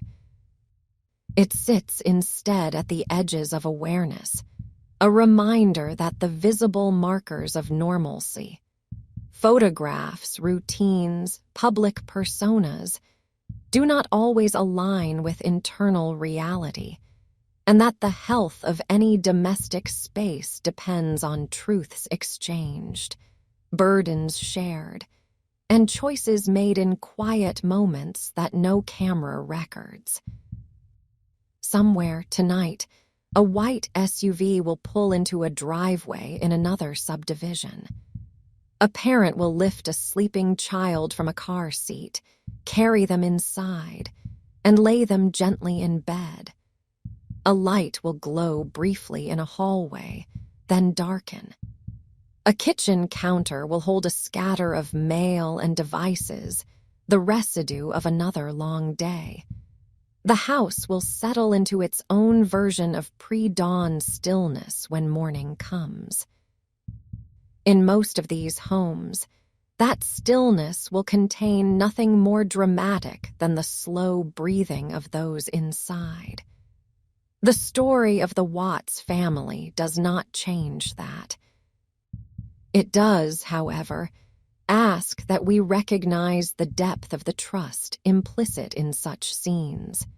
Trust that those who share our rooms and our beds will remain what they appear to be, that the hands that lift a child into a car will never become the hands that carry them into harm, and that the silence of a sleeping house is nothing more and nothing less than rest. In the longer view, The case begins to resemble a fault line rather than a single event. Before the night in August 2018, the stress points in the Watts family's life were present but distributed. They lay along the edges of finances, health, relationship dynamics, and the pressures of performance. Each of these lines could be traced individually, but it was their convergence that created the conditions for rupture. Financially, the family's history was marked by cycles of expansion and contraction. In earlier years, they had experienced the kind of debt that forces abrupt reevaluation, bankruptcy, calls from creditors, the need to rebuild from a compromised position. The move to Frederick and the purchase of the new house represented a substantial escalation in their financial commitments. The mortgage was sized not just to their current income, but to an expectation of continued or increasing earnings.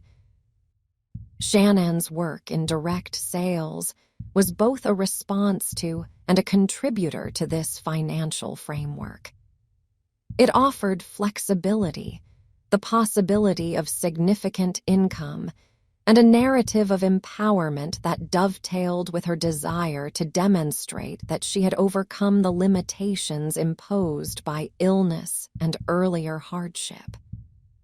Success depended on visibility, networking, and maintaining an outward-facing optimism.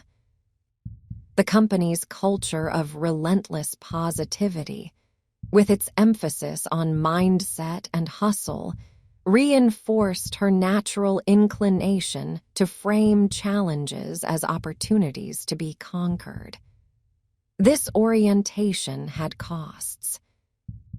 To present a life of ongoing transformation and progress, she had to absorb and repackage the family's underlying struggles. The strain of debt, the friction around spending, the burden of medical expenses did not vanish. They were simply woven into a story in which perseverance would eventually make them manageable. The more she invested in that narrative, the more difficult it became to acknowledge, either publicly or privately, that the foundation supporting it remained fragile. For Chris, the financial picture presented a different kind of weight. His income was predictable but finite. The nature of his job meant long days, early starts, and work in conditions that were physically demanding but emotionally monotonous.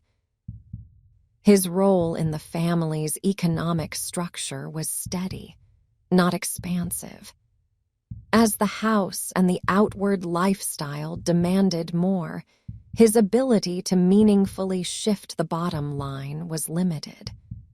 Over time, this imbalance contributed to an internal sense of inadequacy that he did not articulate.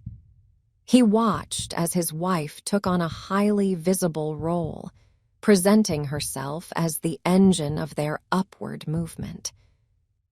He saw his own contributions framed as stable support rather than as the core of the family's story. For some, this configuration would be unproblematic. For him, it became a quiet point of friction, all the more powerful because it remained largely unspoken. Layered on top of these economic pressures was the history of her health. Shannon's lupus diagnosis, along with other medical conditions, had shaped many of their decisions. It influenced her work from home orientation, the pace at which she could comfortably live, the way she managed food, rest, and travel.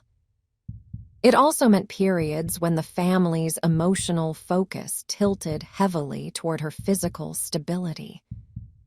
This dynamic placed a responsibility on him to be the constant presence, the reliable caretaker, the person who could be counted on to pick up what illness occasionally forced her to set down. For years, he appeared to accept this role.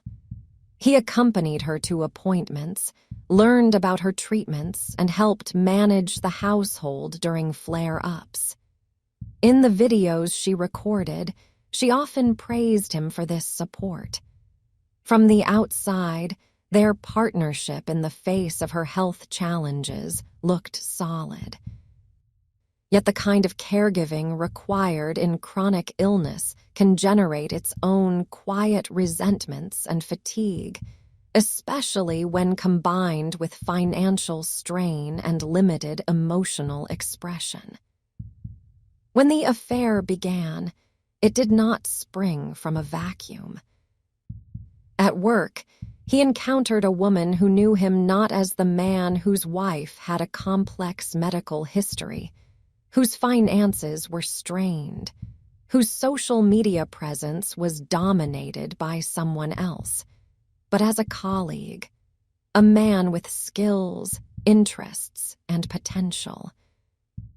The space where their relationship developed was free of children's interruptions, of pill organizers on countertops, of reminders that bills were due. It offered a cleaner, narrower version of himself. This mattered.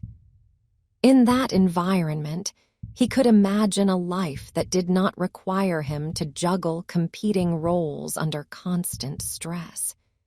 He could see himself as a man moving toward something new, rather than as someone trapped by past decisions. The relationship became, for him, not only an emotional and physical connection, but a template for a different story. The more energy he invested in that template, the less he had available to maintain the one unfolding in Frederick. The signs of this shift appeared in small, observable ways. He became less responsive to Shannon's messages. He hesitated in videos where she framed them as a united front. His presence around the girls remained physically consistent. He still attended events, played with them, fulfilled apparent parental duties. But the depth of his engagement, as reported later by those who watched closely, seemed to thin.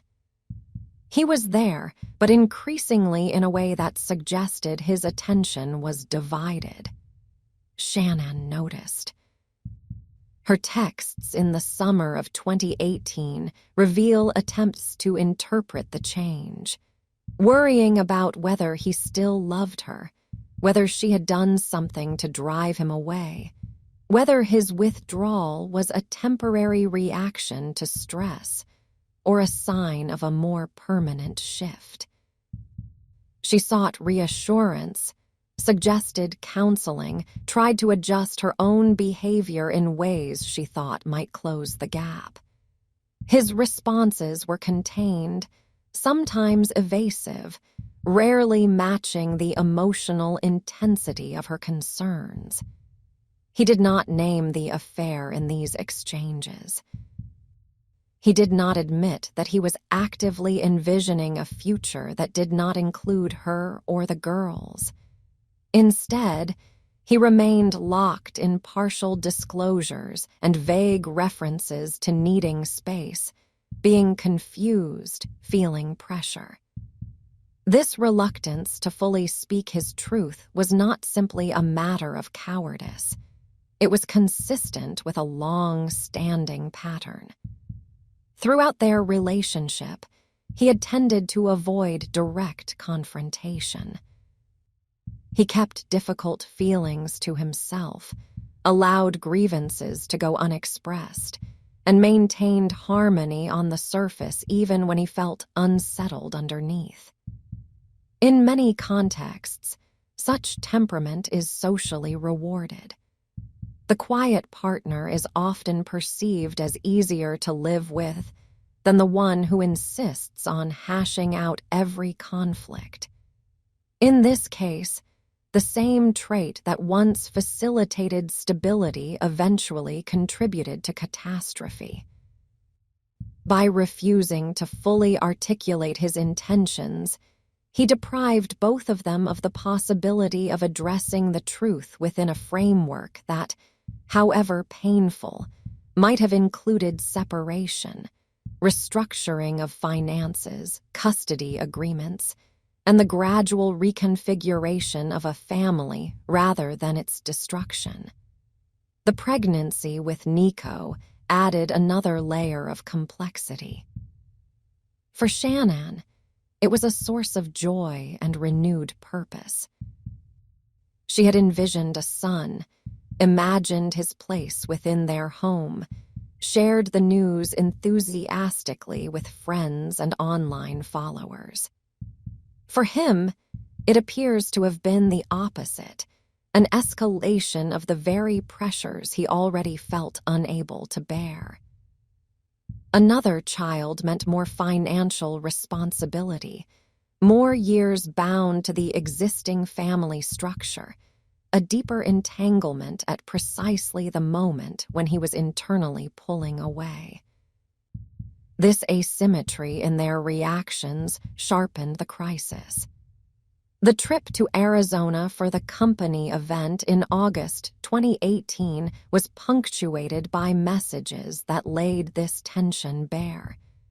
She wrote about feeling that he no longer wanted the baby. She described his lack of physical affection, his emotional distance, his reluctance to engage with the pregnancy in the way he had with the previous ones.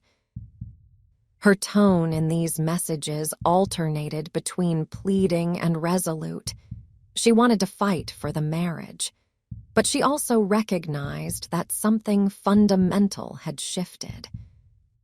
While she was in hotel ballrooms listening to speakers discuss resilience and vision, he was in Colorado taking concrete steps into his alternate life, dinners out, time spent with the other woman, conversations that cast his existing marriage as effectively over, even though no formal steps had been taken to end it. It is in this period that the fault line, long developing, reached its most unstable state. On one side lay a woman planning for a future that included a new child and a repaired relationship. On the other lay a man planning for a future that excluded that entire configuration, yet unwilling to endure the upheaval that openly pursuing such a separation would cause. When she boarded the plane home, she carried with her a mixture of exhaustion and determination. The flight offered time to think, to script a conversation, to resolve that she would not let things continue in limbo. She would return, talk, seek clarity. Her intention was to salvage what could be saved, or at least to force a reckoning. From his vantage point, that same impending conversation represented a threat. Not in the sense of physical danger, but as a challenge to the new identity he had begun to construct. To admit the affair, to say openly that he wanted to leave, would be to shatter the image others had of him as a devoted family man. It would invite judgment from her parents, from his family, from their friends, from the community. It would expose him to the loss of his daughter's daily presence, the sale or loss of the house, the division of assets, the possibility of court battles and financial strain. He seemed unwilling to accept that path. Instead, his thinking appears to have moved along a darker vector, toward an erasure of the existing structure that would allow him to step cleanly into a new frame. This way of seeing the problem and its solution is alien to most, but it aligns with patterns observed in other family annihilation cases. where the perpetrator comes to regard the family not as a set of individuals with their own rights and futures, but as an obstacle to his own reimagined life. When she walked through the front door in the early hours, the stage was set. The bed in the master bedroom, the walls that had watched years of ordinary evenings, the house that had held birthdays and holidays and quiet nights of shared fatigue. These elements did not signal to anyone but him that they were about to become part of a crime scene. They were simply there, as they had been every day since the family moved in. The fact that such an environment could transform so completely in a matter of hours underscores the fragility of the assumptions people make about safety in domestic spaces. It is not the house itself that guarantees security, nor the subdivision, nor the presence of neighbors, but the ongoing, invisible decisions of those who inhabit it. After the murders, when investigators and technicians moved through the house with cameras and equipment, they did so in spaces still marked by the family's ordinary attempts to create beauty and comfort. Framed phrases hung on walls in the entryway and kitchen, expressing sentiments about home, love, and gratitude. Photographs captured smiling faces in various settings. Children's artwork bore bright colors and simple shapes. These artifacts did not lose their original meaning, but they acquired a second one, as evidence of the dissonance between the values the family aspired to and the act that had occurred within that framework. For many who saw the footage, those details were among the most haunting.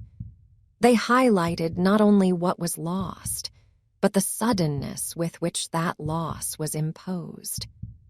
The family had invested in their home not only financially, but emotionally. They had imprinted themselves on it. To see those imprints in the context of a homicide investigation was to confront, in visual form, the brutal interruption of an unfolding story. In the years since, the house has largely receded from public view. Its image remains in archives, frozen at specific moments, in real estate photographs taken before the murders, in body cam footage from the welfare check, in documentary shots used to illustrate the layout. What it has looked like since, whether furniture has been removed, whether walls have been repainted, whether new occupants have brought in their own belongings, is mostly unknown to the wider world.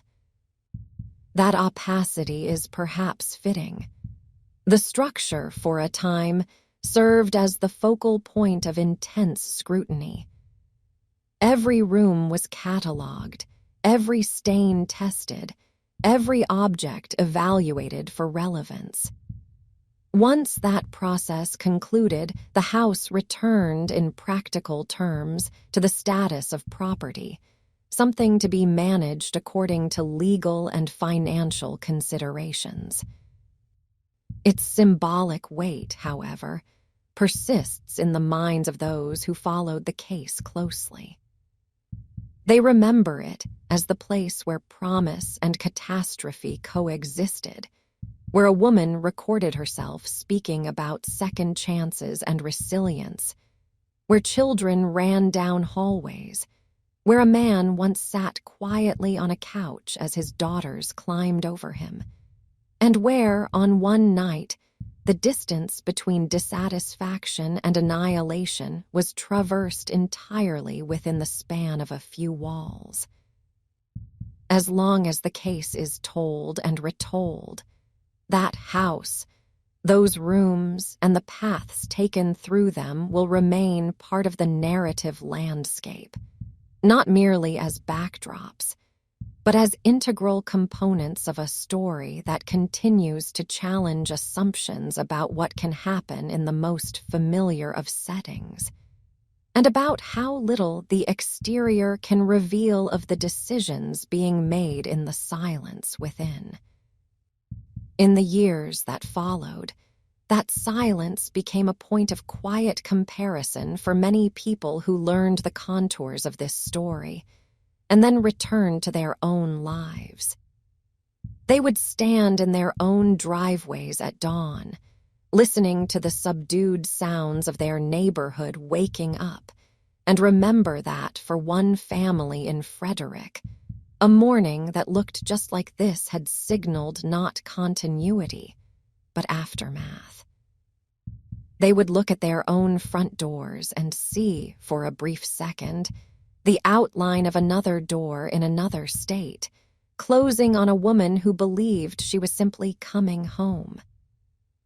True crime as a genre thrives on such moments of uneasy recognition. Stories that unfold in remote locations, among strangers living lives vastly different from our own, may shock, but they seldom linger. It is the cases that look, at first glance, like scenes from an ordinary day that take root and remain. The Watts case became one of those enduring narratives not only because of the brutality of the acts committed, but because the family's life, in its broad strokes, resembled those of many who watched. A young couple building a future, a mortgage in a new development, children's artwork on the refrigerator, financial worries, conflicting schedules, a laptop open late at night on the kitchen table. These details are not exotic. They are, for many, the basic furnishings of modern adulthood. When viewers watched Shannon walking through her house, moving from room to room with the purposeful stride of someone trying to keep multiple threads from slipping through her fingers, they could see echoes of their own routines, or of those of people they know. When they saw the girls climb into their father's lap, or trail behind him in the yard, the gestures were familiar, small hands reaching upward, a child leaning trustingly against an adult's chest. The knowledge that these same spaces and gestures would soon be recast as components of a murder investigation altered the way many people looked at their own domestic scripts. It did not inspire constant suspicion.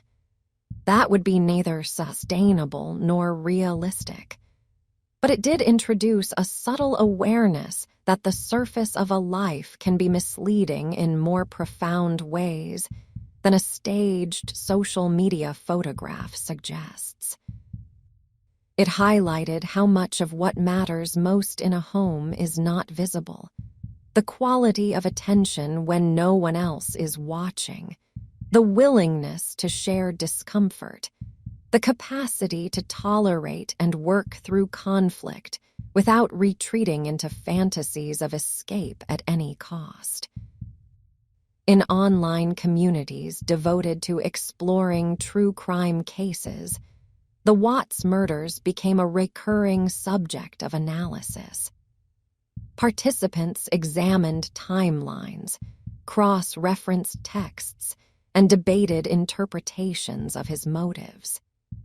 They parsed the sequence of his decisions, asked whether certain interventions might have altered the outcome, considered counterfactuals in which he chose separation and financial hardship over murder. In doing so, they were not merely satisfying curiosity. They were also testing the boundaries of their own understanding of what people are capable of under stress.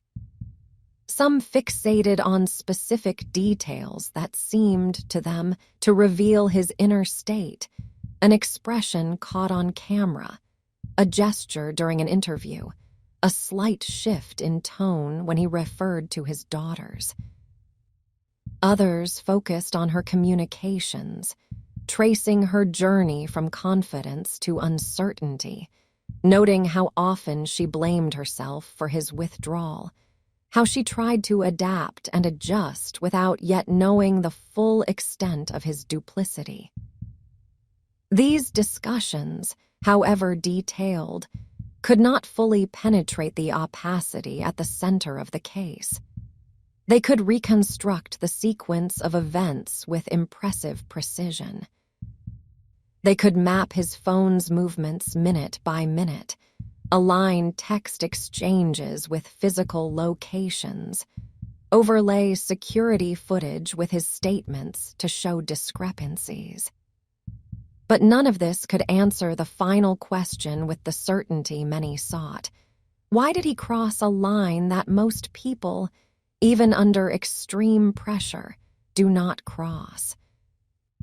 The legal record provided only the necessary minimum. It described intent in the language of statutes and charges. It recorded admissions within the structure of plea agreements. It set out sentences commensurate with the gravity of the crimes as understood by the court. It was complete in the way a legal document must be complete, but it did not reach into the interior.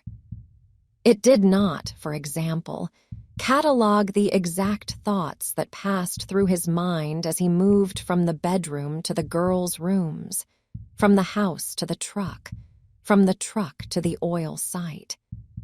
That interior landscape remains and will remain speculative. From a distance, observers can infer that he experienced a convergence of fear, desire, resentment, and a distorted sense of self-preservation. They can conclude that he came to believe that eliminating his family would free him to pursue a new life without the immediate consequences that divorce and open conflict would bring. Yet these abstractions cannot fully capture the precise configuration of his consciousness in those hours. This gap between what can be known and what cannot is part of what gives the story its lingering power. It invites, but resists, definitive interpretation. It allows multiple frameworks, psychological, sociological, moral, cultural, to be applied, each yielding partial insight, none granting closure. The case sits at the intersection of these frames like a difficult text that refuses a single, satisfying reading. For Shannon's family, this refusal of closure takes a more personal form. They know what he did. They know where and how their daughter and granddaughters died. They know he has admitted to killing them. Yet beyond these hard facts lies a vast, unresolved territory, the why that cannot be fully filled in without accepting the perpetrator's own explanations, which are themselves compromised by self-interest and fragmentation. They must live with a version of events in which certain critical moments, the last look on Shannon's face, the final expressions of the girls, the exact sequence of his thoughts, are permanently beyond reach. Any attempt to imagine those moments risks inflicting fresh harm on themselves, yet it is difficult not to imagine them. That tension between the need to know and the knowledge that some aspects will always remain hidden is part of the ongoing burden they carry. For his own family, the fracture runs along different lines. They are forced to hold two images of the same person in mind, the quiet, diligent son and brother they knew for decades, and the man who killed his pregnant wife and children. These images do not reconcile easily.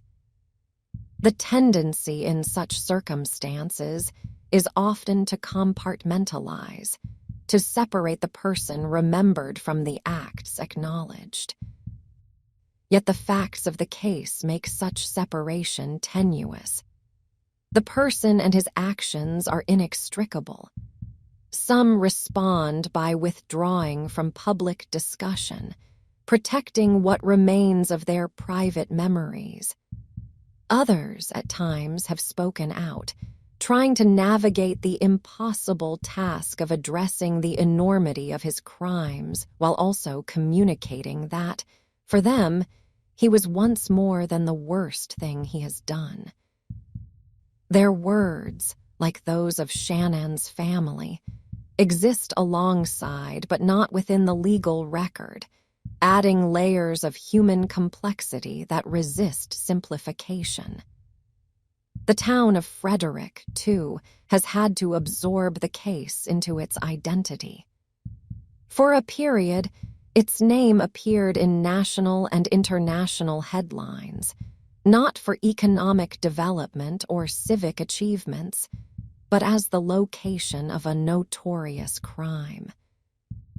Residents experienced the strange dissonance of seeing aerial shots of their streets on national news, hearing anchors refer to places they passed daily as the backdrop to a story known around the world. As time passed, new developments were built, businesses opened and closed, school years turned over new cohorts of children. The town's public identity recalibrated, but the association remains, faint yet persistent. For those who lived there at the time, it is part of the town's biography, a chapter that cannot be removed.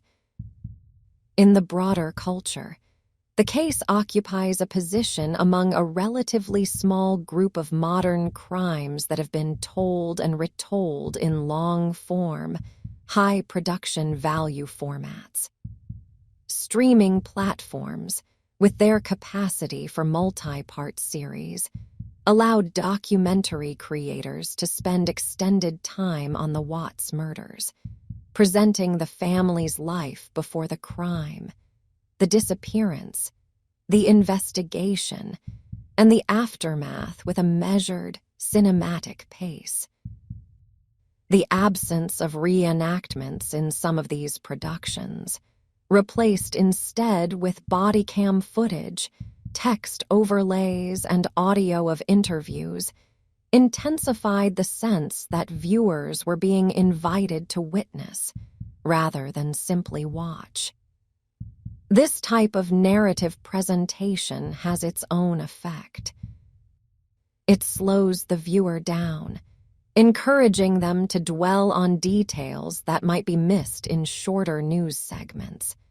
The way Shannon's voice caught when she addressed the camera at certain moments, the pattern of toys on the floor, the slight hesitations in his speech during interviews, the layout of the house as officers moved through it.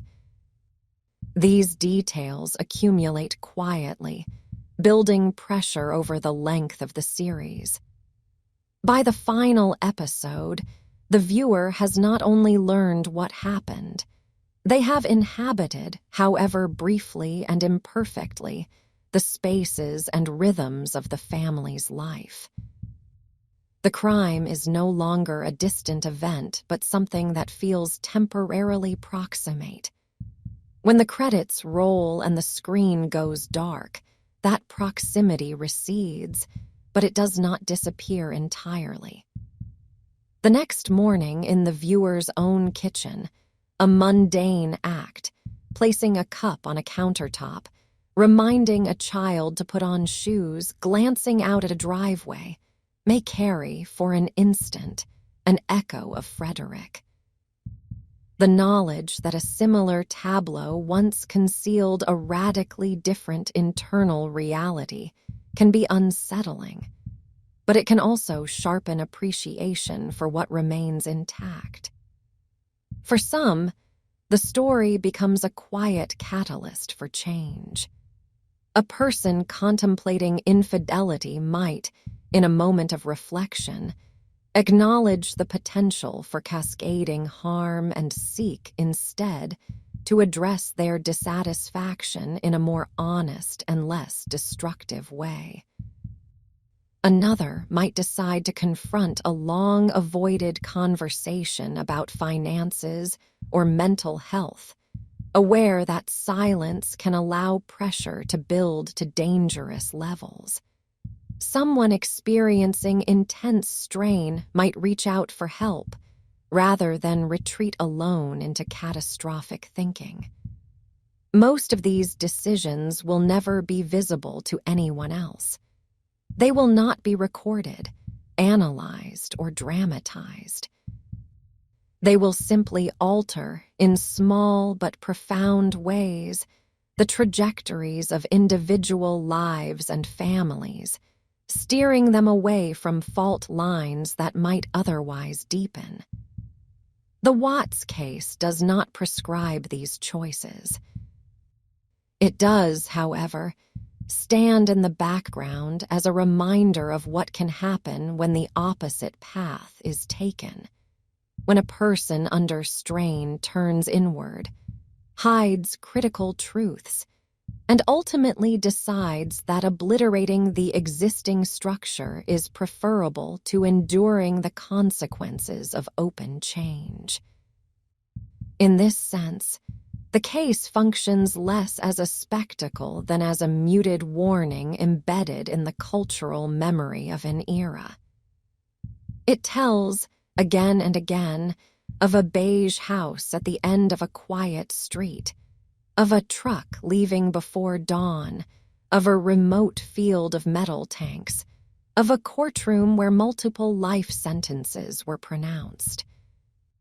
But beneath these visible elements, the story speaks of pressures left unvoiced, of fantasies entertained in secret, of a gradual erosion of empathy that allowed a father to see his children not as individuals with futures, but as components of a life he wished to discard.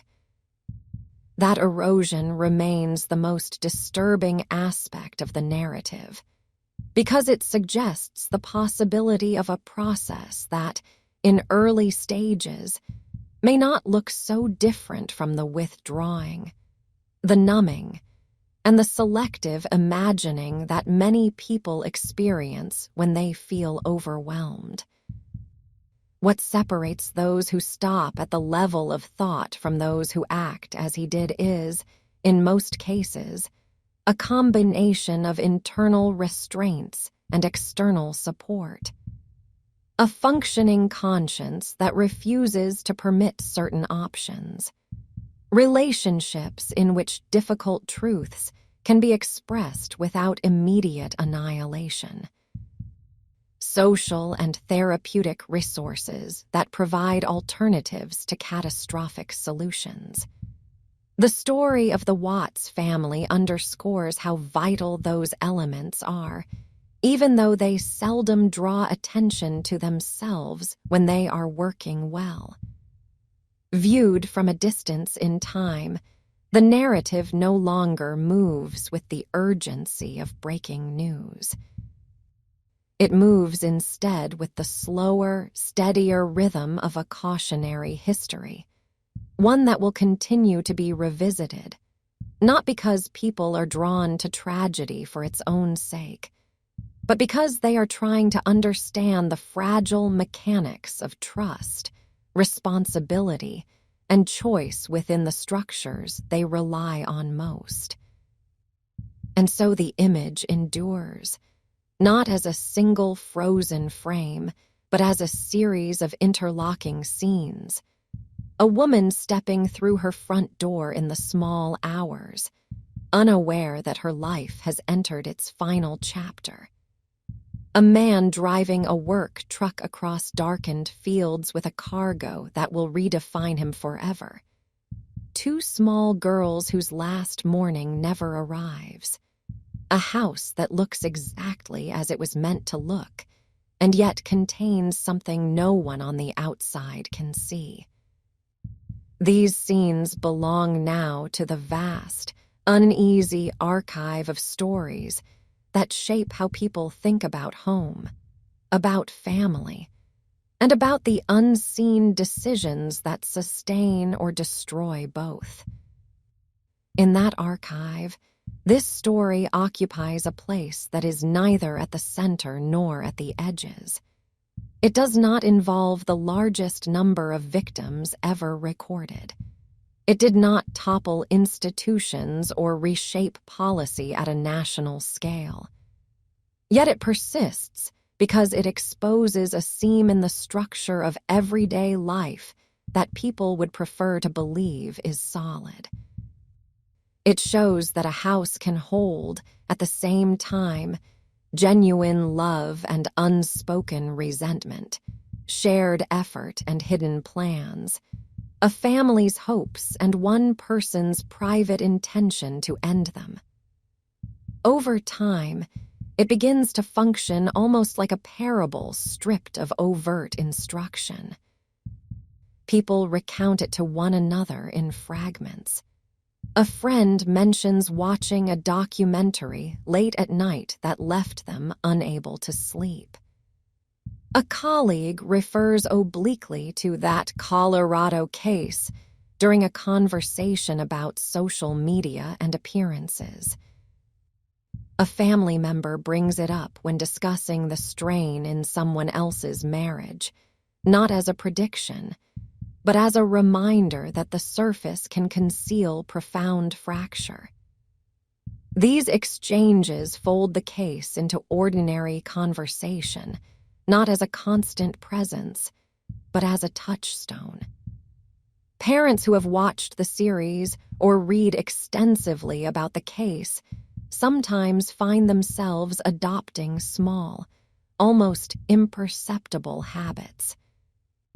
They might take an extra moment at bedtime to look at their children's faces, feeling the quiet weight of their dependence.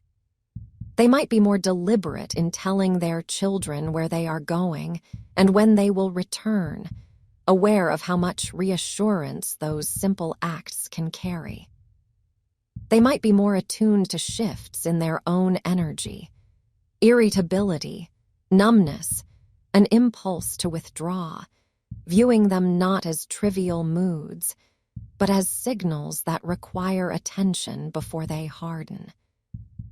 Partners in strained relationships may, in rare, reflective moments, allow their minds to touch briefly on the case as they consider the options before them.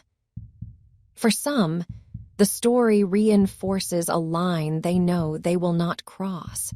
Whatever happens, whatever ends, it will not end in harm to those they are responsible for.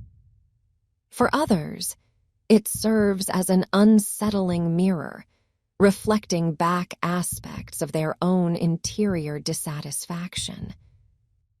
The vast majority will still choose separation, therapy, endurance, or resignation over violence.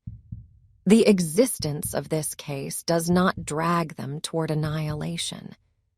What it may do is make them slightly more conscious of the moral and emotional terrain they are walking. In professional settings, especially among those who work with families under stress, the Watts case is used less as spectacle and more as a case study in subtlety. Training sessions might include discussions of how to interpret certain patterns. A partner who appears unusually flat and distant, even when describing serious concerns. A family that presents as highly polished in public, but whose financial reality is precarious. An individual who projects calm competence while quietly restructuring their life in ways hidden from their closest relationships. The point is not to encourage suspicion of every quiet person, but to underline that risk sometimes resides where surface indicators suggest stability. Law enforcement agencies, reviewing the progression of the investigation, note the importance of modest, almost incidental elements. A neighbor's decision to install security cameras. An officer's willingness to spend time watching apparently mundane footage. A friend's insistence that something was wrong when early signs might have been dismissed.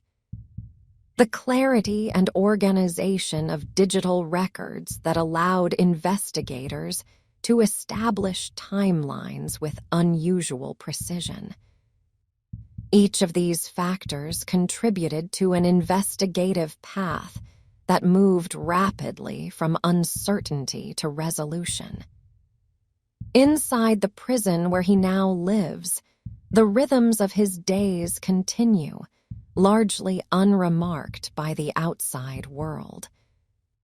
He wakes to institutional sounds, doors opening and closing, announcements, the shuffle of other inmates moving toward breakfast. The space he inhabits is small and controlled. There are rules about where he can go, what he can have, when he can move. The expanses of Weld County and the open interior of the Frederick House belong now not to his physical experience, but to his memory, revisited or avoided according to patterns no one but he can fully chart. Occasional reports suggest that he works, raids, receives or sends letters, participates in certain programs. In the long aftermath of this case, what remains is not a single moment, but a web of scenes that continue to live in people's minds. There is the cul-de-sac in Frederick under early morning light, ordinary and quiet, the kind of street designed so that children can ride bicycles in relative safety while parents watch from driveways. There is the beige 2-story house with its modest porch and white SUV, indistinguishable in many ways from dozens of others in similar developments around the country. There are the distant oil tanks on open land, metal cylinders against a wide sky, functioning for years as faceless components in an industrial system. These locations have not changed dramatically in appearance. The street still curves. The house still stands within its lot lines. The oil site still serves its mechanical purpose. What has changed is how they are seen by those who know what happened between them. Each place now carries a layer of meaning that was not there before, a kind of invisible inscription that says, "Something terrible once passed through here." For many, the first contact with the story comes not through legal documents or local news, but through carefully structured images on a screen. A documentary opens with aerial shots of Frederick, subdivisions laid out in rational grids, gentle arcs of streets, houses painted in variations of the same color palette. The camera glides over roofs that could belong to almost any middle-income neighborhood built in the last 2 decades. This broad view narrows slowly, returning again and again to one specific house until it becomes more than an anonymous unit. It becomes a focal point. Later, the camera will step inside that house in footage captured by officers on the day Shannon and the girls were reported missing. Viewers see rooms that look familiar in a subtle way: a couch, a coffee table, a television, a dining area, a kitchen island with stools, children's items scattered or tidied depending on the space. There are framed photographs, decorative signs, soft furnishings arranged to create a sense of comfort. Nothing about the Dacre signals danger. It signals effort to create a home, to make the interior match the image of a life moving forward. To someone who has lived in similar houses, the layout is immediately comprehensible. One can stand at the front door on the screen and know intuitively where the stairs will lead, where the master bedroom is likely to be, how the hallway flows into the open plan kitchen. This architectural predictability intensifies the distressing realization that spaces so familiar in form can hold events so violently at odds with their intended purpose. Within this domestic frame, the lives of Shannon and her children unfolded with all the small variations and repetitions that characterize family life. There were mornings when the girls refused to eat what had been prepared, nights when they did not want to go to bed, afternoons when the house rang with laughter, evenings when fatigue settled over every surface like dust. There were trips taken together and apart, illnesses managed, milestones celebrated. The walls and floors absorbed the sounds of these days without distinction. They contained tears and songs with the same indifferent capacity. Shannon met that life with a rare combination of vulnerability and drive. Her health history had taught her that stability could vanish. Her financial struggles had shown her how quickly a life could narrow. In response, she developed a stance toward the world that was both defensive and aspirational. She documented her progress as a way to solidify it. Posting videos, photographs, and messages was not simply self-promotion. It was her method of asserting that she had survived, that she was building something durable for herself and her children. Those recordings, made in real time with ordinary intentions, became something different after her death. They turned into a record that could be rewound, paused, examined frame by frame. A moment in which she moved through the kitchen talking about dinner plans and work, now carries the additional weight of being one of the last times viewers will see her speaking in her own home. A clip of the girls playing on the couch is no longer only charming. It has become, for those watching later, a glimpse into lives that will end before they reach school age. The effect of this transformation is subtle but pervasive. As viewers absorb these images, they are invited into the illusion of intimacy. They see Shannon in pajamas, in work clothes, in travel attire. They see the children in their beds and at the table. They see the husband moving through the background, carrying items, nodding, smiling faintly. This access creates a sense of familiarity, but it is a familiarity constructed entirely from curated fragments. None of the people on screen know, as they are being recorded, that these moments will one day be examined by strangers searching for early indicators of catastrophe.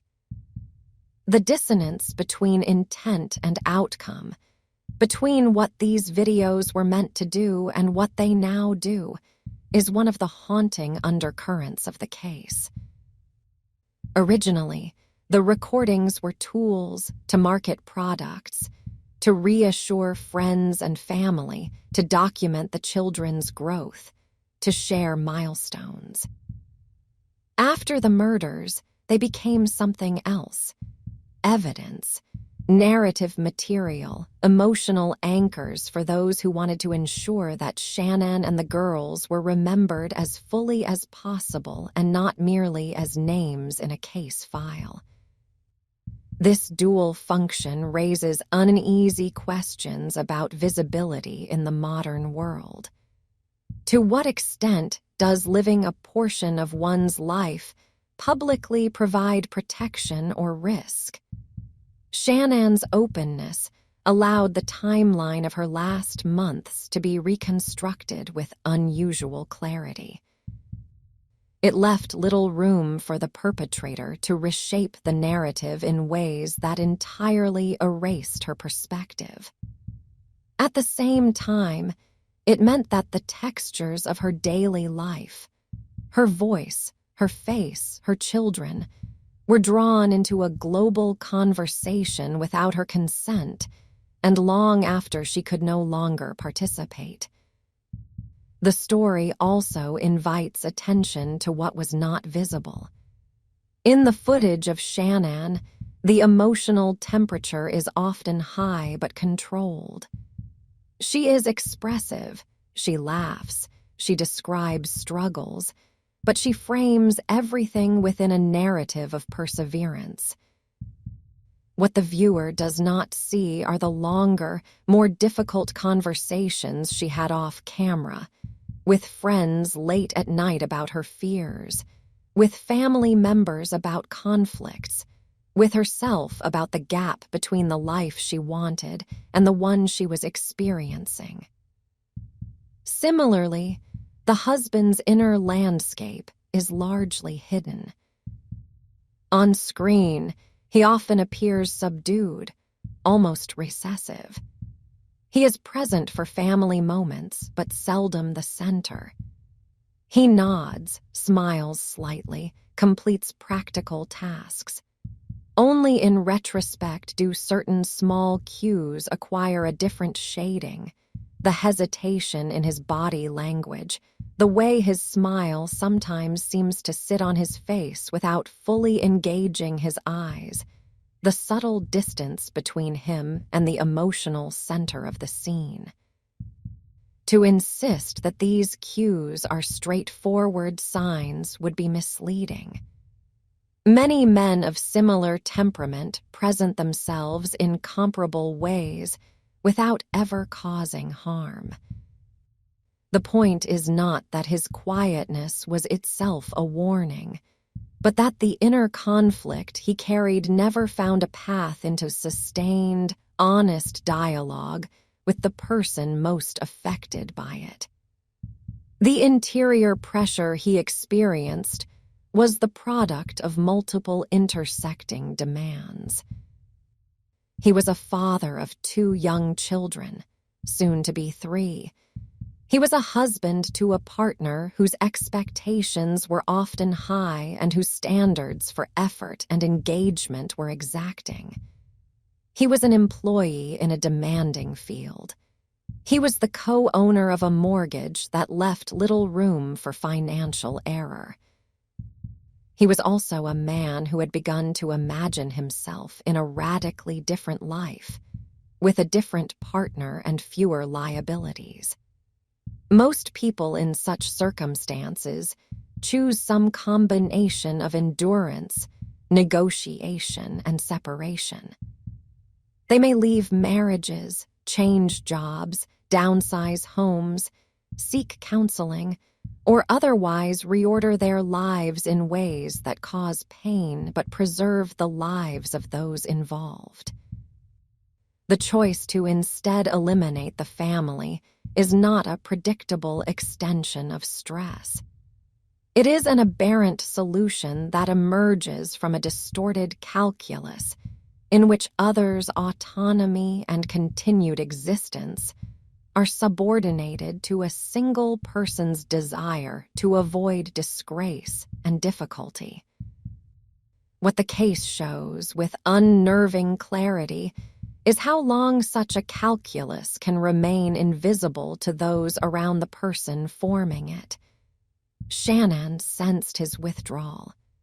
She noted his physical transformation, his emotional distance, his lack of enthusiasm about the new baby. She registered inconsistencies in his explanations about his time, his mood, his level of commitment. Friends heard her worry that she was losing him. Yet even in her most anxious messages, she framed the problem in terms of emotional loss and potential divorce, not annihilation. Her working assumption, like that of almost everyone in her position, was that the worst plausible outcome was that he would leave, that he would move out, begin a new relationship openly, force a sale of the house, complicate co-parenting arrangements. She envisioned legal battles, financial hardship, and the emotional devastation of separation.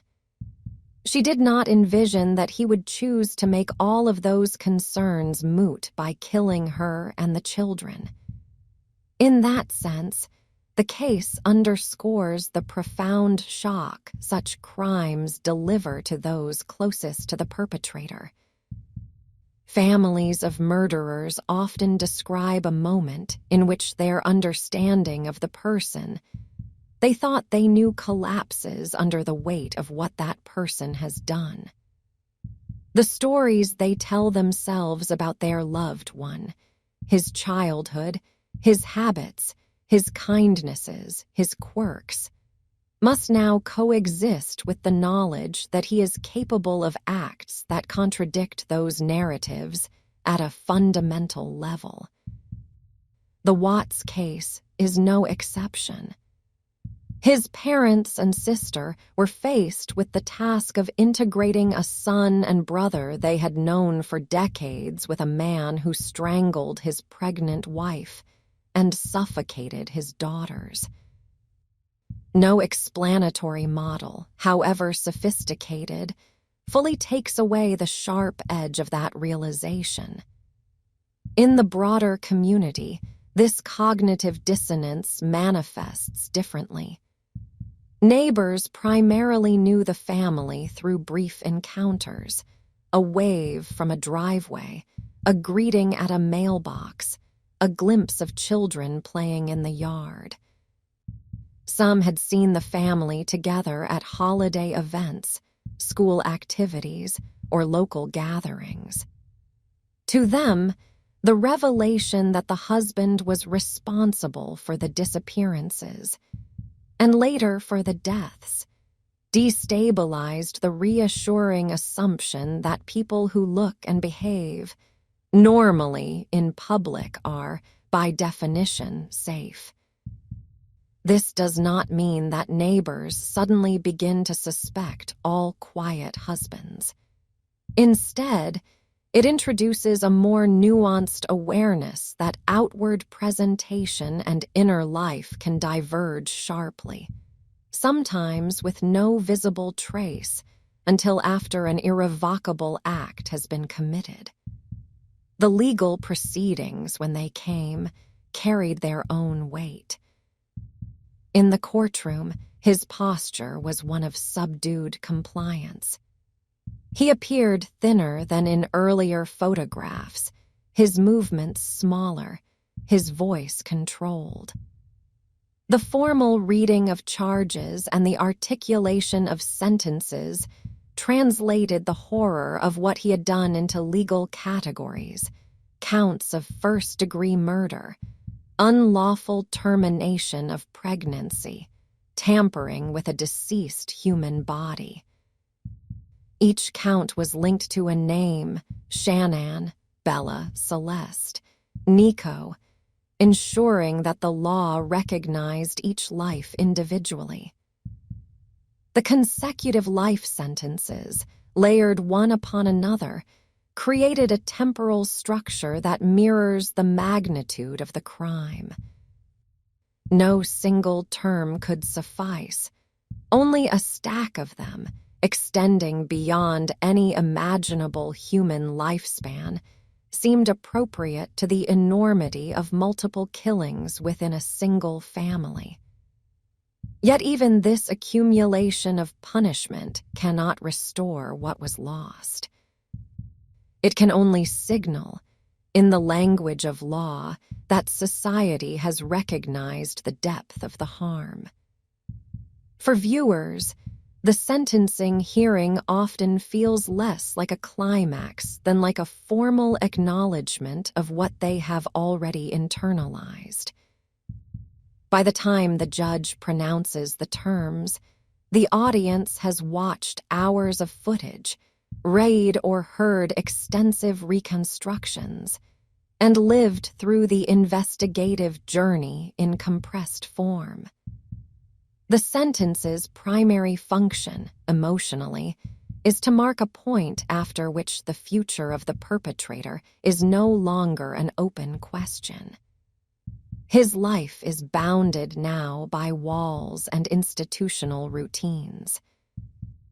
The narrative focus can shift more fully to the victims and those who survive them.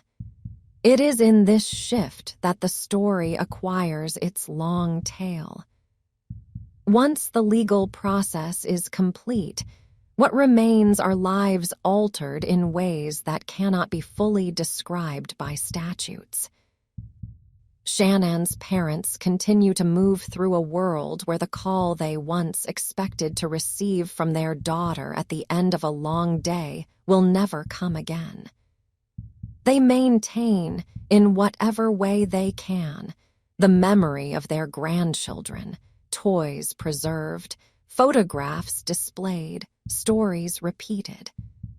Their grief is not a news event, it is a daily condition. In North Carolina, their home carries traces of the family that is no longer alive. Pictures of Shannon as a child and adult sit alongside pictures of the girls. Items sent back from Colorado or kept from earlier visits become artifacts to which meaning accumulates. A particular dress, a small pair of shoes, a framed print made by a child's hand. All of these objects are imbued with a significance that outsiders may not see, but that, for the family, anchors memories in something tangible. In Colorado, the physical spaces associated with the case continue to exist, but the intensity of attention around them has diminished. The house on Saratoga Trail may or may not be occupied, depending on the year. Legal proceedings related to foreclosure and ownership have played out largely in bureaucratic channels. At certain times, the property has stood empty, its blinds closed, grass growing according to whether someone has been hired to maintain it. At other times, rumors of potential buyers circulate, along with speculation about how living in such a house would feel. Some argue that the structure is only wood, drywall, and concrete, imbued with meaning solely by human perception. Others maintain that places where significant violence occurred retain a psychological weight that is difficult to ignore. Regardless of these differing views, the house's image remains preserved in the digital record at specific, frozen moments, as it appeared in listing photographs before the family moved in, as it looked during the welfare check, as it was filmed in the days of public speculation. The oil site has returned almost entirely to the realm of functional anonymity. Equipment has been replaced or upgraded. The disturbed soil from the shallow grave has long since been smoothed and reclaimed by weather and time. Workers assigned there now may know its history only as a fact entered into institutional memory. something mentioned during safety briefings or discussed briefly among colleagues. For those who carried out the recovery, however, the place cannot be seen without recalling the particular quality of the air that day, the weight of the bodies lifted from their unnatural confinement, the sober silence that often accompanies such operations once the immediate tasks are done. Within the prison system, his existence has narrowed to a series of routines that will continue until his life ends. Breakfast at a fixed hour. Work assignments within the institution. Time in a yard bounded by fences. Occasional visits or communications. The passing of days marked not by significant external events, but by internal adjustments to confinement. He is no longer a visible actor in the public arena, even if his name remains recognizable. His world has contracted sharply, while the consequences of what he did continue to radiate outward in subtle ways through the lives of others. Among those who study crime and human behavior, the Watts case has become a reference in discussions about how certain kinds of domestic homicides develop. Its unusually rich documentation allows for detailed analysis.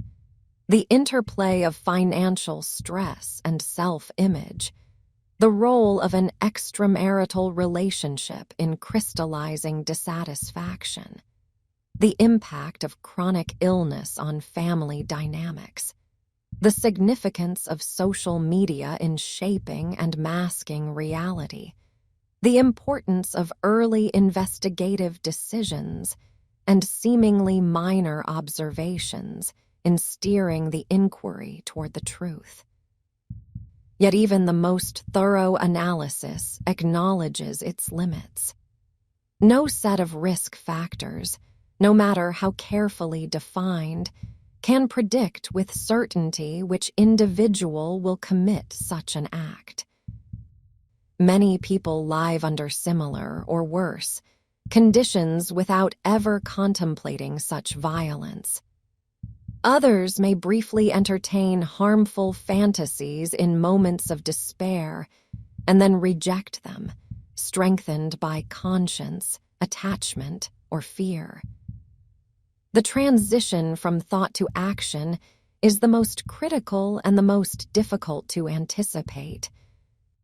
The story, therefore, does not offer comfort in the form of a clear warning sign that others can simply learn to spot. It offers, instead, a somber recognition that the line between appearance and reality in domestic life can be very thin, and that the moral decisions made in the quiet of one person's mind can carry consequences that no one around them can foresee.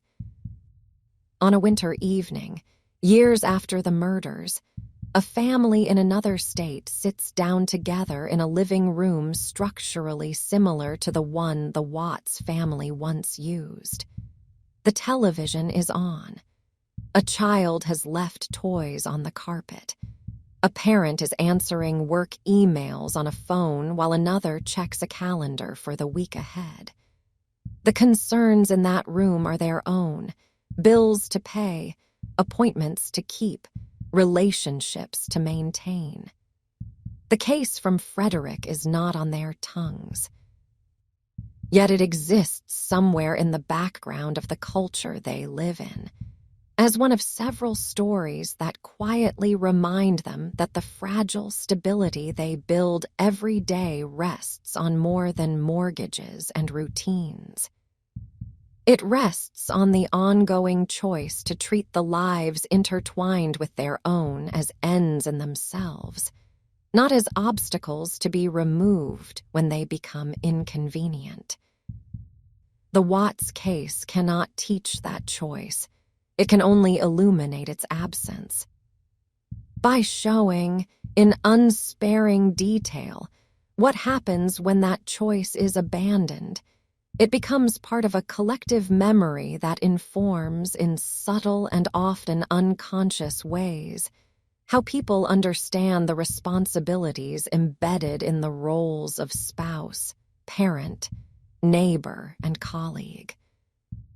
And so, long after the headlines have faded, the story remains, not as a loud presence, but as a quiet undertow in the way people glance at their own homes in the half-light of morning, in the way they listen a little more carefully when someone close to them says they feel trapped, in the way they pause, sometimes, before closing a door behind them, dimly aware of another night, in another house, when a door closed and an entire future ended on the other side.